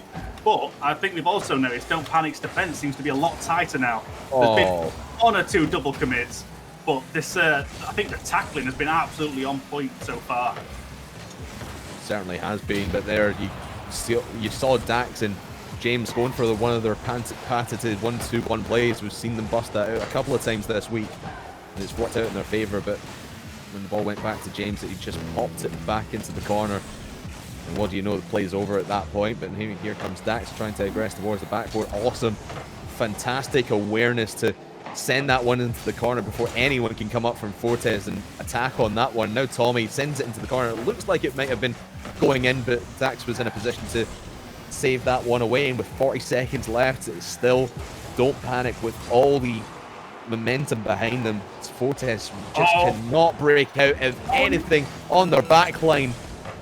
The seconds just ticking away, but this time Dax able to turn this defensive play into a bit of a counter attack. James, a massive mega miss that would have kept their offense going, might have given them a shot here in the last 20 seconds of game number 1, but the miss causes the ball to go back to his own half, and the time ticks away once again, and Don't Panic seems like they're going to be taking game 1 here. Yeah, that was an absolutely brutal miss. They did not leave themselves enough time after that to be able to get back into this game, and Don't Panic taking series 1 with match 1, of what seems to be just a repeat of the last series we've seen. Yeah, picking up where they left off at the end of the last series of the grand final. Now in this bracket reset, I mean, 90% of the chat went with Don't Panic on this one, and I think we all went with Don't Panic as well.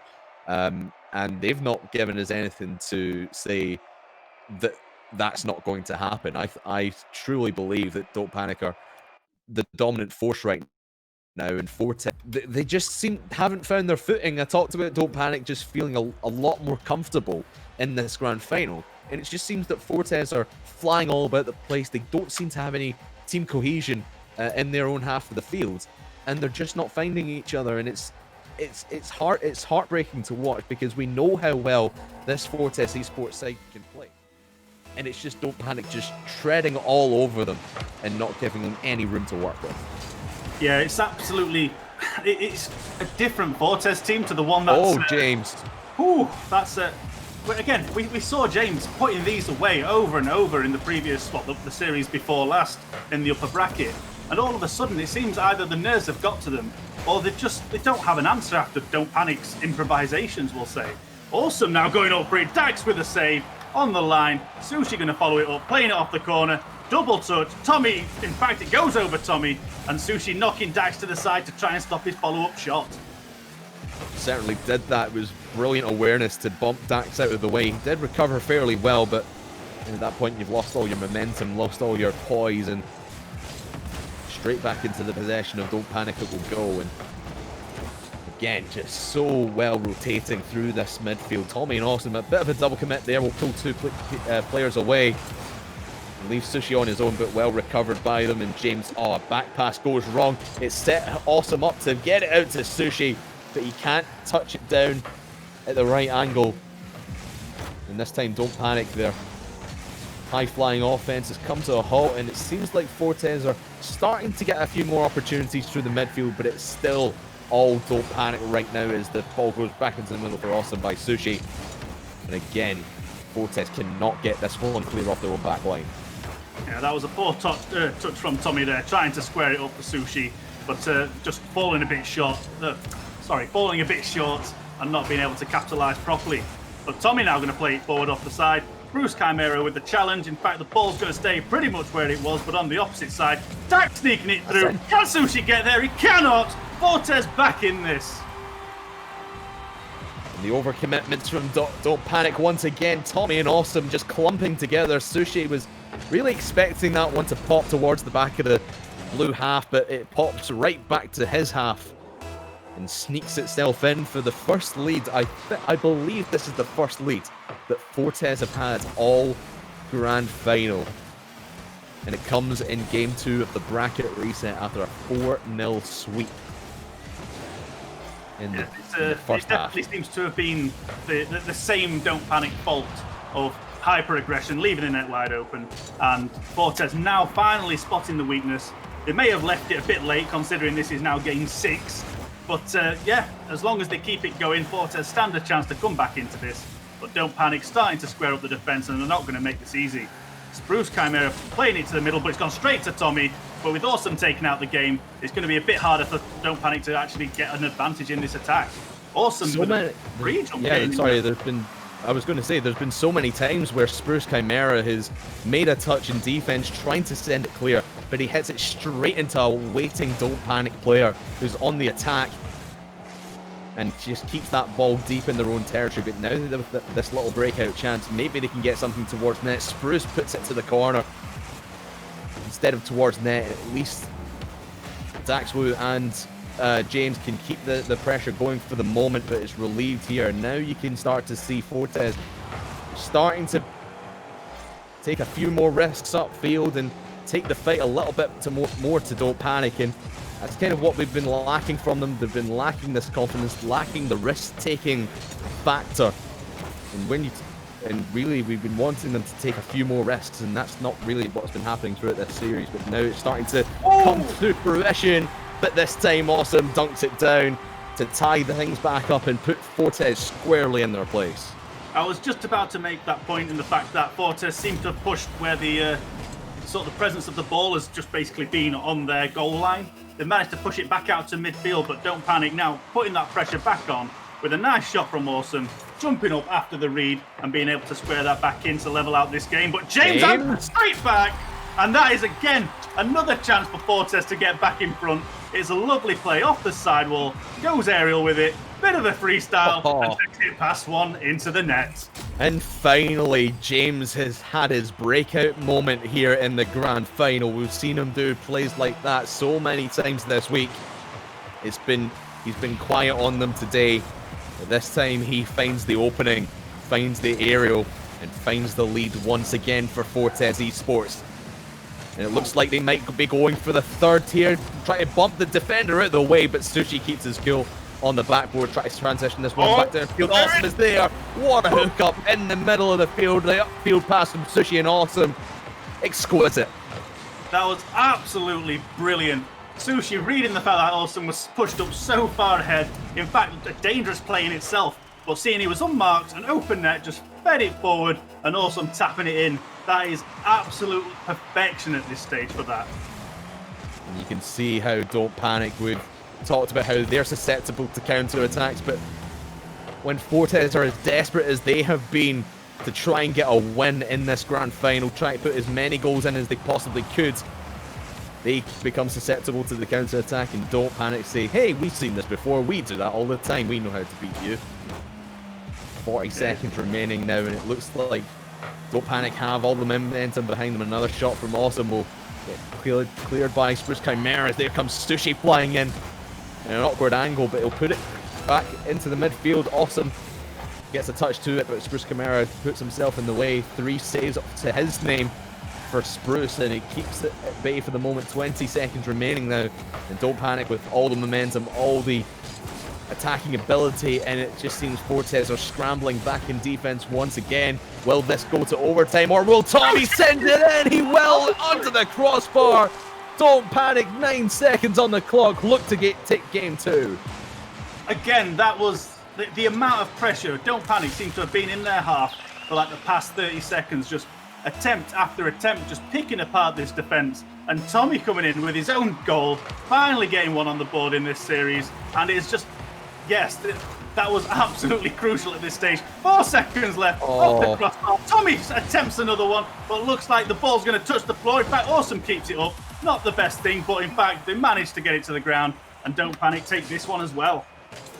Utter heartbreaker for the side of Fortes Esports. They fought tooth and nail to keep themselves in contention in that game number 2. And so many times we thought they had an open opportunity on net, a clear chance through the Don't Panic defense, and we saw Don't Panic get into their old habits of overcommitting, and then just all of a sudden the defense of Fortes Esports can find that counter-attack play and spy that man upfield.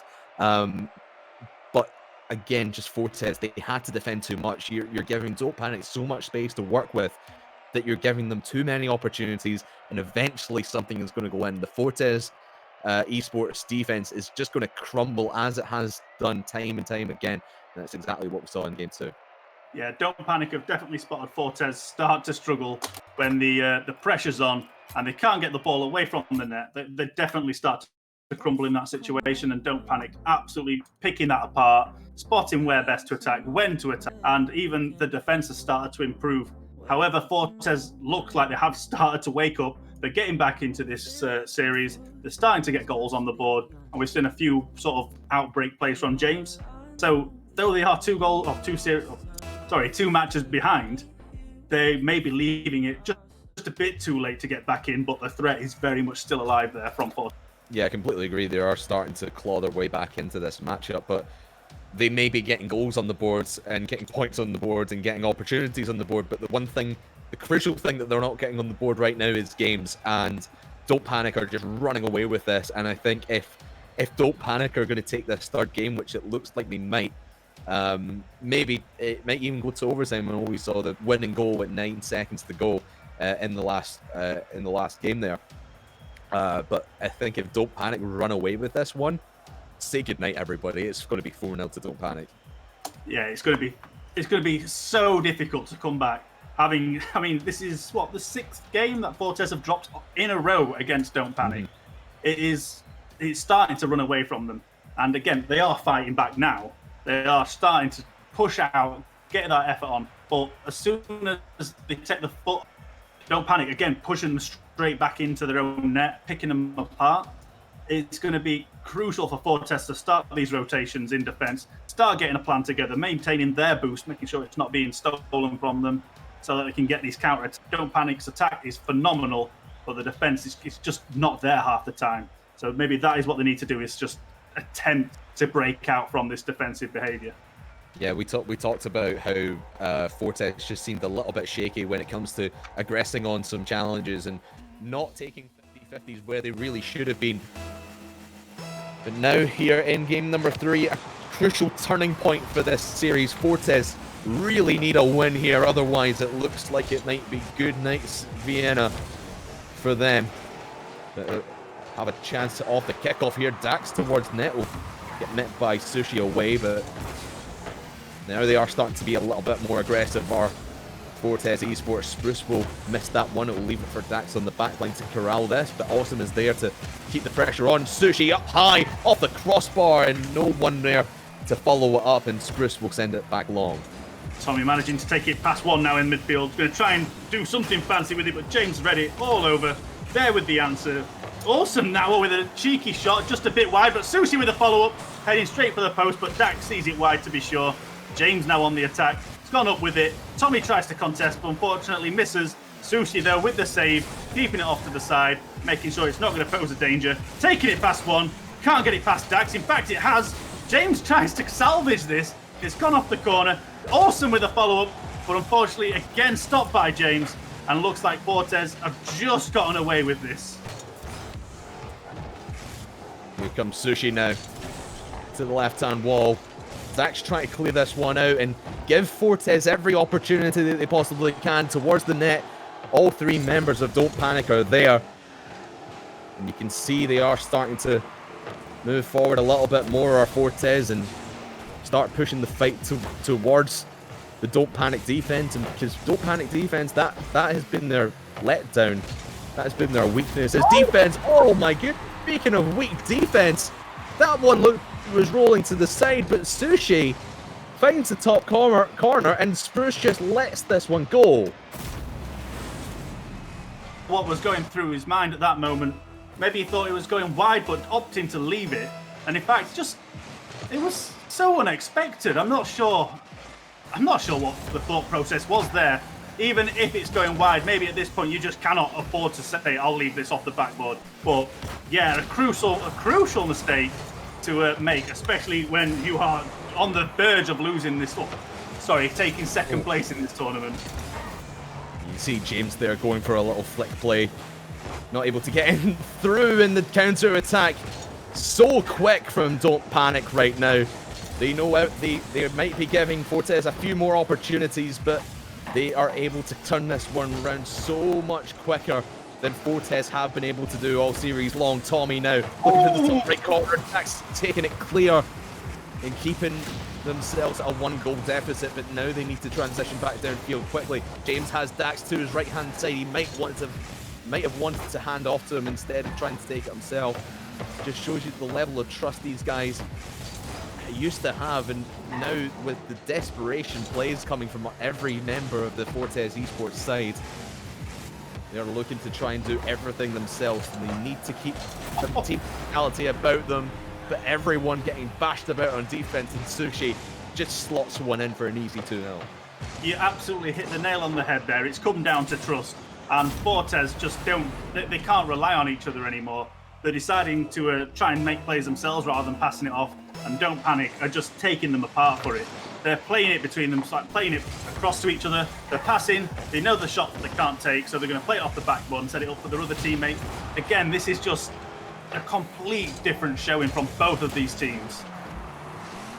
Certainly is, and Don't Panic adapting their playstyle, knowing that Fortes, the opportunities they're getting on offense they're going to be making mistakes, but they don't even need to be upfield to make mistakes like that or make chances like that. Daxwood now with a big long looping shot, and Tommy just gets caught out once again. Don't Panic a little bit too high on their line. And Fortes, they need to be looking at that one a little bit more often, looking for that play a little bit more often. But Sushi, another kickoff goal to add to his tally this tournament. He has been unstoppable coming off the kickoff. I was just about to mention the fact that we know what Don't Panic's weakness was in the fact that they are hyper-aggressive, leaving the net wide open. And Dax seeing the opportunity, playing that long ball in, no one to contest it. But at this point, it's not mattering because Suchi he's got 3 goals on the board already. He's got his hat-trick. He's going to attempt a 4. Dax with the stop.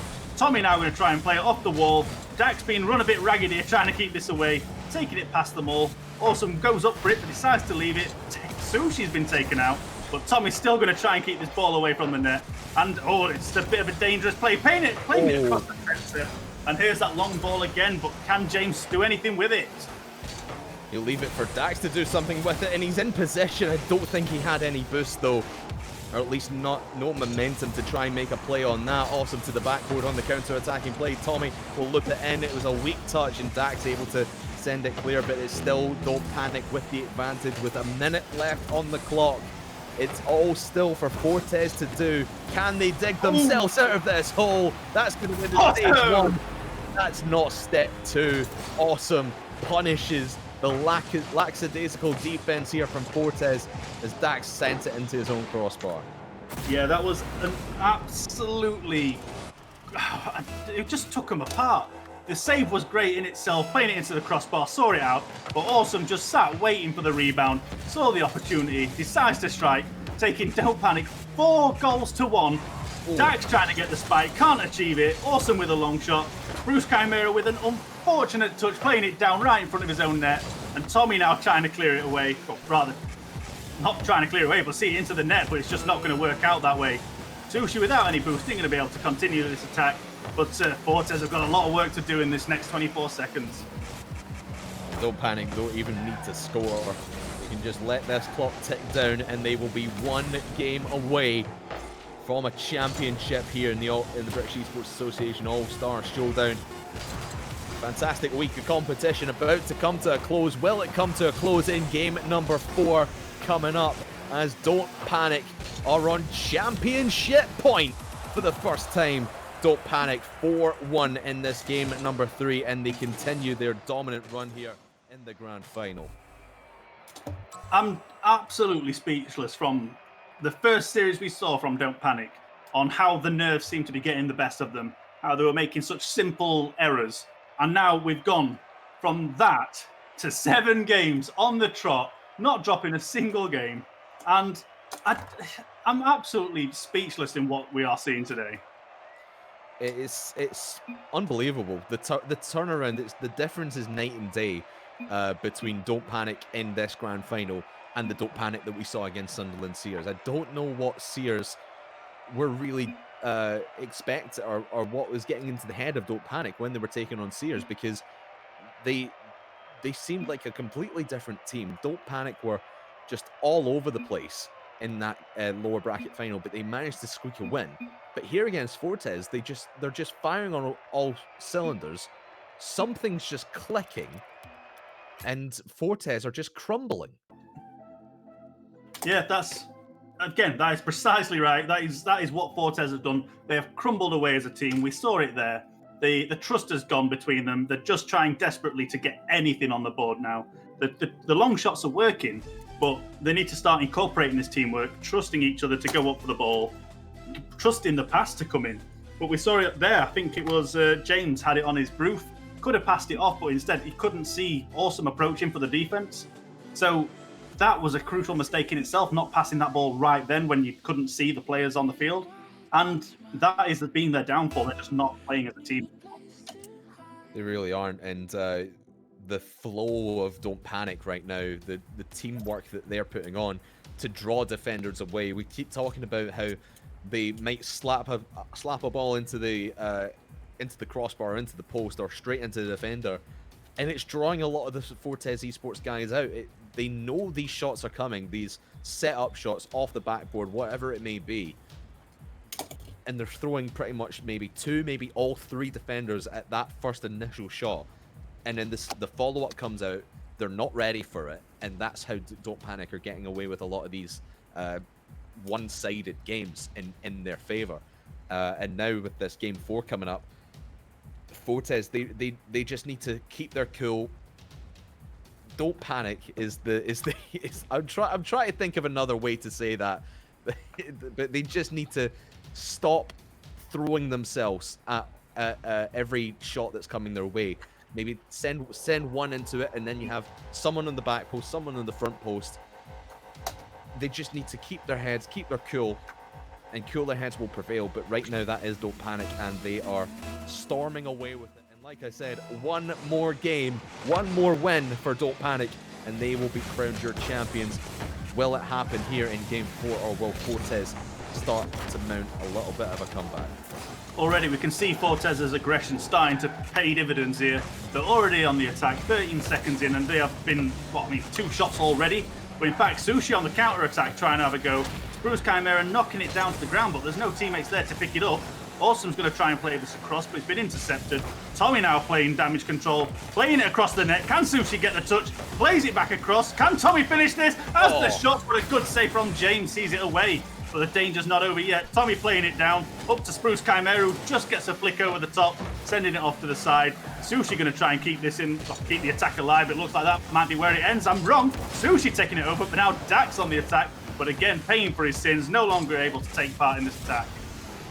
And James did well to defend that one, and you saw that play where the ball came in initially and James got the save, but all 3 members of the Fortes Esports defense were clumped together in net, and it could have easily slipped past any one of them, and a quick follow-up might have came their way.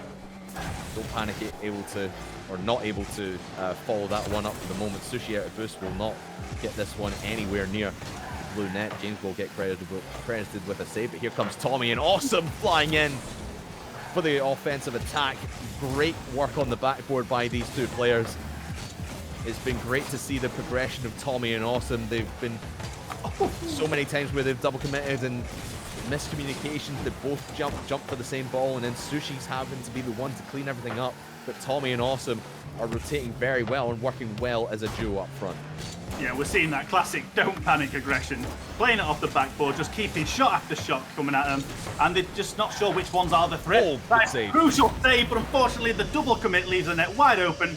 Dax capitalising on that open net and seeing Fortes back into this. 1 goal might not be enough, but it's certainly enough right now.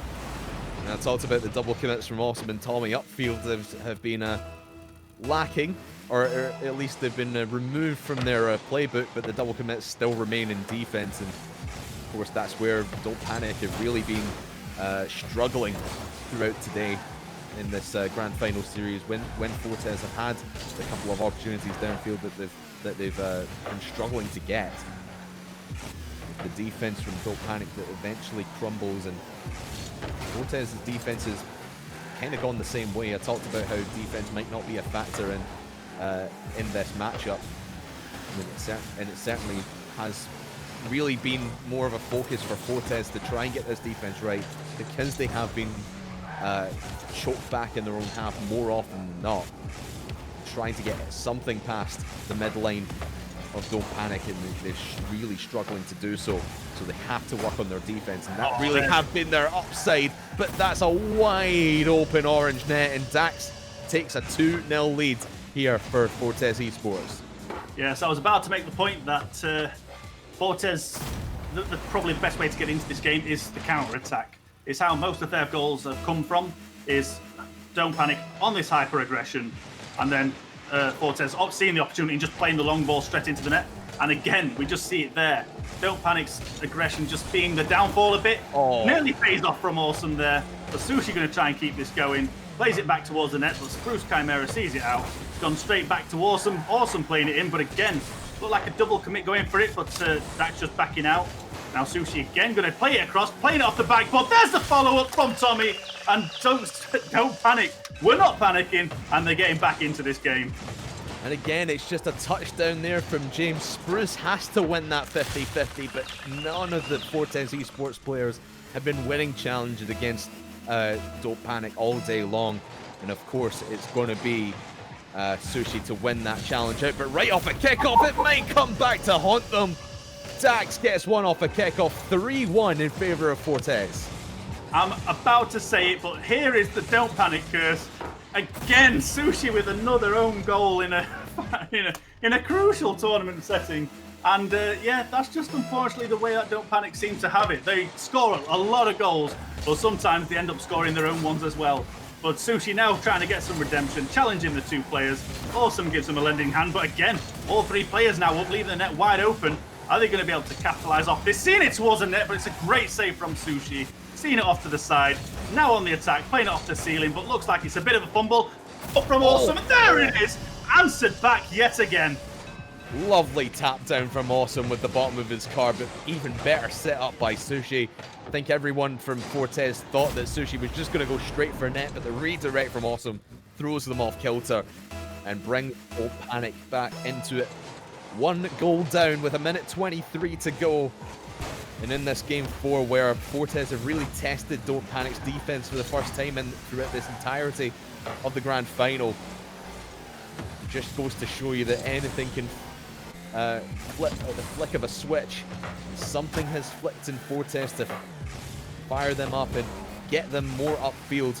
But again, just straight off a kickoff, Awesome keeping this deep in blue territory for Fortes Esports. And back to Dax Wu it will go. Awesome now on the middle, trying to set up somebody up, and we'll wait for James to make the touch, looking for Tommy. He dives in. Awesome, no boost. We'll leave it for Sushi, but he's left it far too long. Everyone from Fortes coming up to get that one away. If Awesome had turned on that one, he might have popped it high, and Sushi could have come flying in to tie things up. 30 seconds to go now. That's a wide open net. Can Tommy make a touch? No, he can, but he leaves it for Dax. And just like that, the Don't Panic defense rears its ugly head once again. And it looks like Fortes Esports might have saved themselves the embarrassment of an 8-0 sweep in a grand final. I mean, Fortes were bound to get back into this series at some point, but that was, again, a very critical mistake to be making in defence. The ball wasn't actually on target. It was seen off to the side. If they'd have left it, the danger would have been over. Again, Fortes breaking out now. They've clearly got the momentum, and they're ready to fight back. Got a lot of work to do, but they're showing they're willing to do it.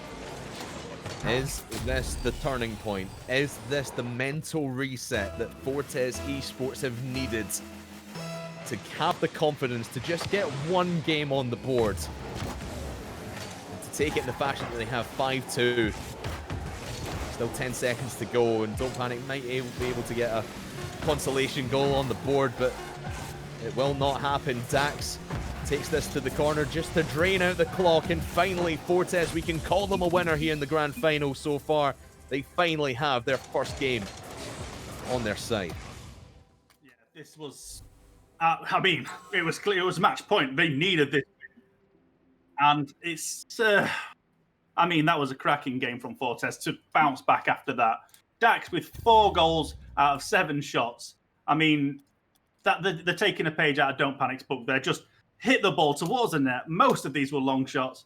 And in fact, it's the double commit there we just saw in the background that started this really rolling. So, yeah, Don't Panic are going to have to readdress this situation and maybe ease off on the aggression or maybe double down on it. It's a decision they're going to have to make.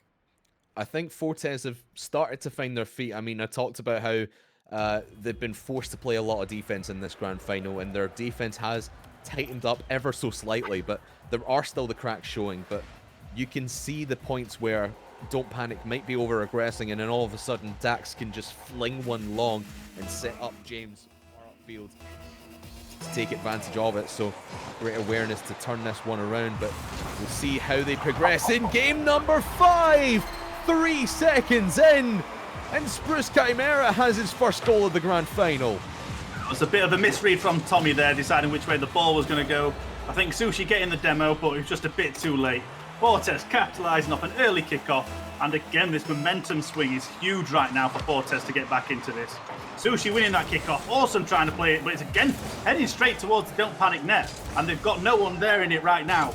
James going to try and cross this by the looks of it. Going to play it a bit slower. Tommy reads it well, sees it back out. But again, Dax on the attack again. Sushi knocking it back out. Somebody playing it across, but Awesome's not there, so they've just given away possession. They have, and Spruce was trying to gain field position for the rest of his team, but he hits it straight back into the attacking Don't Panic player, or rather the defending player at the time. It's giving Don't Panic this opportunity downfield, but as it hits back into the orange half, you can see Fortes, they are starting to get a few more opportunities downfield. They're playing more so in the midfield, and they're taking a few more risks where they hadn't before, and it's working out well for them. They just need to start winning a few more of the 50-50 challenges in the middle of the field and keep possession where Don't Panic have been really aggressing, and Sushi, a great 50-50 on the left-hand side, powers it through the defense and ties things up. I was nervous when he went for that boost there. I thought he maybe could have got there first, maybe optimised for it, but Awesome was coming in anyway, wouldn't have made a difference. And again, absolutely vital that they get this momentum away from Fortes. Try and get this away now before Fortes get the momentum, because to win, Fortes are going to have to win the next 3 games. And if they get even one more, that's going to be enough of a morale boost to keep them going. It's a game of power balances here in the grand final. Don't Panic trying to assert their dominance, whereas Fortes trying to struggle their way back out of this 3-game hole that they've found themselves in. They've got 1 back. Can they get the next 2 at the very least? A force at game at number 7. Only time will tell, but you can certainly see that Don't Panic are still feeling a fair bit more confident than the Fortes side are. And again, just another bit of a scrambly defense there as everyone diving at that one. Dax takes himself out of the play. James takes himself out of it as well. Spruce, the last man back. It was heading for net, and Sushi looks like he might have been setting up another plate of the Sushi show here on British Esports Twitch channel, but the Awesome show will dunk it down to Tommy off the backboard. Who needs Sushi when you've got Awesome and Tommy? Great play off the backboard to take the lead. That is textbook Don't Panic yet again, playing it off the backboard over the net, bouncing back with the second player come rushing in. Tommy seeing the opening, picks that defence apart, and this could be the final game in this series. But it looks like Fortes aren't going to take it lying down. James coming in. It's been stopped by Tommy. Can't get the shot right. And now Don't Panic on the attack. Spruce Chimera missing the ball, but Dax is waiting on the line because that looked like it was going straight towards the net. Sushi going to play the long ball himself, playing it all the way. A double commit in the net, possibly leaving it wide open. Tommy can't get there, but Awesome can knock it to the side. But unfortunately, it's not the net that they needed. Awesome now going to try and take this across. James threatening, but Tommy getting the pass. It's gone past Dax. James needs to get rid of this now. Looks like he's going to go straight to Sushi. Playing it off the corner that he loves so much. Off the backboard. It's going to drop right in front of net. Awesome, there it is. And what a disaster for the defence there from Fortes. 2 men up on the backboard here, and it was Dax and Spruce. It was Spruce actually to send it into the backboard. It was the right thing to do, but you probably wanted to let Dax go for that as he had the angle. He had the momentum to send it back into the corner, and Spruce just punching it into the backboard and dropping it down easily for Don't Panic to pounce on. What a upsetting scene here as Fortes have been fighting tooth and nail, working their fingers to the bone to try and claw themselves back into this grand final series, and it looks like it might all be crumbling right in front of their eyes. Sushi goes for another shot on net, but it's saved away by the defense, and Fortes looking to transition, but they're transitioning a little bit too late and a little bit too slowly as the defense, or excuse me, the counter-attack comes in for Don't Panic, but Dax up to the backboard. James is there, but a little bit too slow on that attack. But they do at least keep possession down here in the orange half. Yeah, it's definitely a better showing from Fortes. I mean, after the first 3 games, they're clearly ready to take this back, but they have left it very dangerously late to be able to take this series. Don't Panic are going to be putting on this pressure at all times. A bit of a clash there in defense. James now going to try and capitalize it. It's been knocked up, but Dax can't get the shot. Spruce Chimera with the follow-up, pins it down. Obviously, it's a pretty poor touch, and now Don't Panic on the attack. James tries to get rid of it. He's just been knocked off to the side. And yeah, that was a very dangerous play. It was unfortunate there for Spruce. I think he was hoping James was in tow with him in the midfield, but Dax was the man upfield, and James had already retreated back. There was nobody home except Dax was upfield. You should have been at least firing that towards net. Give your teammate a chance. Well, it looks like Don't Panic are just going to try and run out the clock here with a 2-goal advantage. 30 seconds coming up for remaining on the clock. Don't Panic still with all the momentum, and it's 2-goal leads to their name. But Dax might have an opportunity in open net. It's going to roll up the backboard. James is there, into the middle of the goals, and into the top left corner. Fortes Esports hold on here with 19 seconds to go. Dax had given it everything he had there, even to the point where he had no boost. Saw James was coming in. Brilliant decision to make the pass across. James seen it in with 19 seconds. 1 goal to catch up. They are desperately trying to get this back in. It's going the way towards Don't Panic's net. They're going to have to do some still defending, but Spruce Chimera knocking it up. Dax can't quite get the shot on target. Tommy sees it out. Whoa. This is a very dangerous 7 seconds. It's going to drop right in front of goal. Bruce is there. He's there on the post. No, he smacks it in the post. Oh, what? He had the chance to put it into the net, and he hits the woodwork. And it drops down to the floor. What a valiant comeback for Fortes Esports, but Don't Panic have kept their cool. They are your all-star Showdown champions. Oh, let's bring Gregan back to talk about that series. What an unfortunate ending for Fortes Spruce. Every opportunity given to him at the end of regulation there, but just ends up hitting the post, and they end up losing the series. Well, it was good to see some fight coming back there from Fortes. Don't Panic had so much momentum there, but we can safely say now that Don't Panic are your winners of the All-Star Showdown. You guys predicted it in chat. You believed in the team, and they managed to pull it off in great fashion there. Their offense was just admirable the whole way through the tournament, and they really showed it off there in the grand final. So well done to all those players. How are you feeling right now, Craftman, after that fight? Man. Well, it was an exciting final couple of games, obviously, with Fortes coming back into it and getting that Game 4 victory to at least make my prediction correct. I said 4-1 to Don't Panic, but it was a valiant effort in the comeback. It was just too little too late when it was all said and done. But you've got to give credit to Fortes to fight back through the adversity, through obviously losing 7 games in a row. That is tough. To Don't Panic. It is tough. It really is. And to have that mental fortitude to come back, to get that win, and then squeak the loss, or almost squeak in a win, at least to put it to overtime in game number 5, all my credit goes to them. But Don't Panic, there was just no stopping their offense at all. Yeah, and Squawk, how are you feeling after not just the final, but the whole tournament? It's been a fantastic journey up to this point, but Don't Panic have done so well, haven't they? Oh, they've definitely been the stars of the show. I mean, it's been an absolute roller coaster, going from sweep to a crushing sort of defeat, dropping down, and then having to fight so many games. I mean, that is, 12 wins in one day? I'm absolutely knackered. I don't know how they're feeling right now, but the sheer enthusiasm that these lads have put on has been fantastic, and what a showing. Indeed, they got knocked down to the lower brackets in what we could possibly say was the real final, seeing Don't Panic versus Fortes Esports yesterday. That was an incredible series.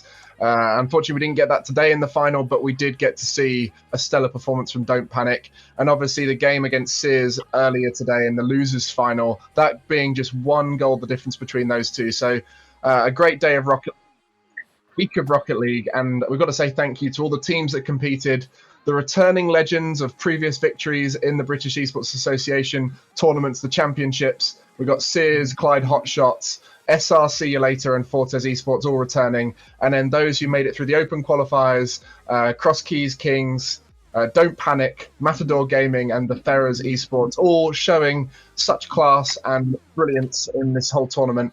But it was Don't Panic who came out victorious. We got to crown an MVP. As much as it might be hard to do, we're gonna have to give it to someone. I guess we'll each go for our own MVP, and then maybe a majority will win. What are you thinking, Craftman? Oh, he's been asking for MVP all week, so I'm gonna have to give it to Sushi. I know we don't want to because he's kind of helped organize this. Thank you to everyone who's helped organize this, including some of the players that you've seen on the pitch this week. But Sushi, phenomenal performance throughout the grand final, really elevated Tommy and Awesome. Yes, they were those two were making mistakes, but Sushi was there to make up for them, and he was the defining factor in that grand final victory. If anything, him helping out in the background adds to his MVP, doing everything at the same time. But he has done very well to switch off from admin role while he's been competing. And for you, Squawk, who's your MVP? Well, again, I mean, Don't Panic have been a fantastic team throughout. And, I mean, Tommy and Awesome have been absolutely fantastic. But it has to be Sushi. It's always sort of been the linchpin of this team, able to keep things together, even when it starts to fall apart. And just the sheer threat of his aerials. I mean, we've seen flip resets today. We saw it yesterday, and you just could never rule him out. So it's definitely a Sushi for me.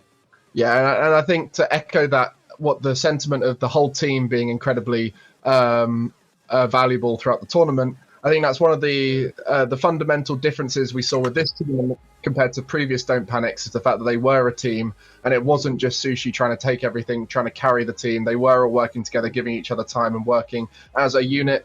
And a deserved victory for them. And as we mentioned, lots of people in the background have gone into making this happen. I've got to thank, of course, everyone at British Esports for helping run this. Of course, Elliot doing so much work in the background, running the show. Massive shout out to him, and Morgan for helping with graphics and everything and social media. And then to shout out to all the casters, including Craftman and Squawk, we've got here, Killsync, Tidzu, the Rocket Kingdom TV, Sigmoid, everyone who's got involved on that side of things, and of course to all the teams participating, the admins in the background who've done a fantastic job, and we've just got to say thank you to everyone for making this happen, and hopefully we'll get to do more in the future. And the viewers, everyone who's been here, everyone who's participated for getting behind this whole tournament.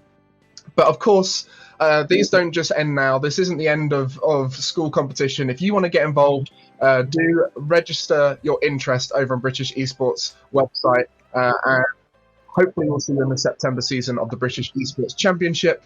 And of course, all money we are raising right now, whether it's donations, subscriptions, cheer, whatever it is, will be going towards supporting the National Video Game Museum, which is here in Sheffield. I'm in Sheffield right now. It's a fantastic place that we are trying to keep open because obviously they're struggling right now with the social distancing laws. So we want to keep that open because that's got history all in one place, allows the younger generation to see what the older generation has been through to get gaming to where it is now, and we want to support that and keep it going. So anything you do to support us here at British Esports will go towards us supporting them. So without further ado, I think we can say thank you and goodbye. Any final thoughts from you, Craftman? It was just a phenomenal week of competition. That's really been my induction into the school side of things. It's not really a scene I've followed before, but they have shown me they have a lot of potential. I cannot wait to see what this scene returns. Obviously, in September, as you said, the new season. Go to the website to find out more about that. But the players coming through here, I cannot wait to see what they're capable of. That's a wonderful sentiment. I'm glad you've fallen in love with the scene as much as we have. And for you, Squawk, what are your final thoughts? Well, I mean, we've got a bit of a wait now, but I just cannot wait for the next championships. It's going to be a bit of work for me, but I can't help but love this atmosphere and love seeing the enthusiasm from all these players. You say it's a bit of a wait, but I see that as time to develop. So everyone here who's listening and wants to get involved in the future, grind out the game, improve, work hard as a team, work on all of those kinks that you need to get out the system and come back stronger. And hopefully we'll be seeing new stars come up competing with the Don't Panics and the Fortezes and the Sears of this world and really pushing it out to the top. So thank you, everybody. And on that note, I'll say goodbye from all of us here at British Esports. Stay safe, everybody, and we'll see you next time.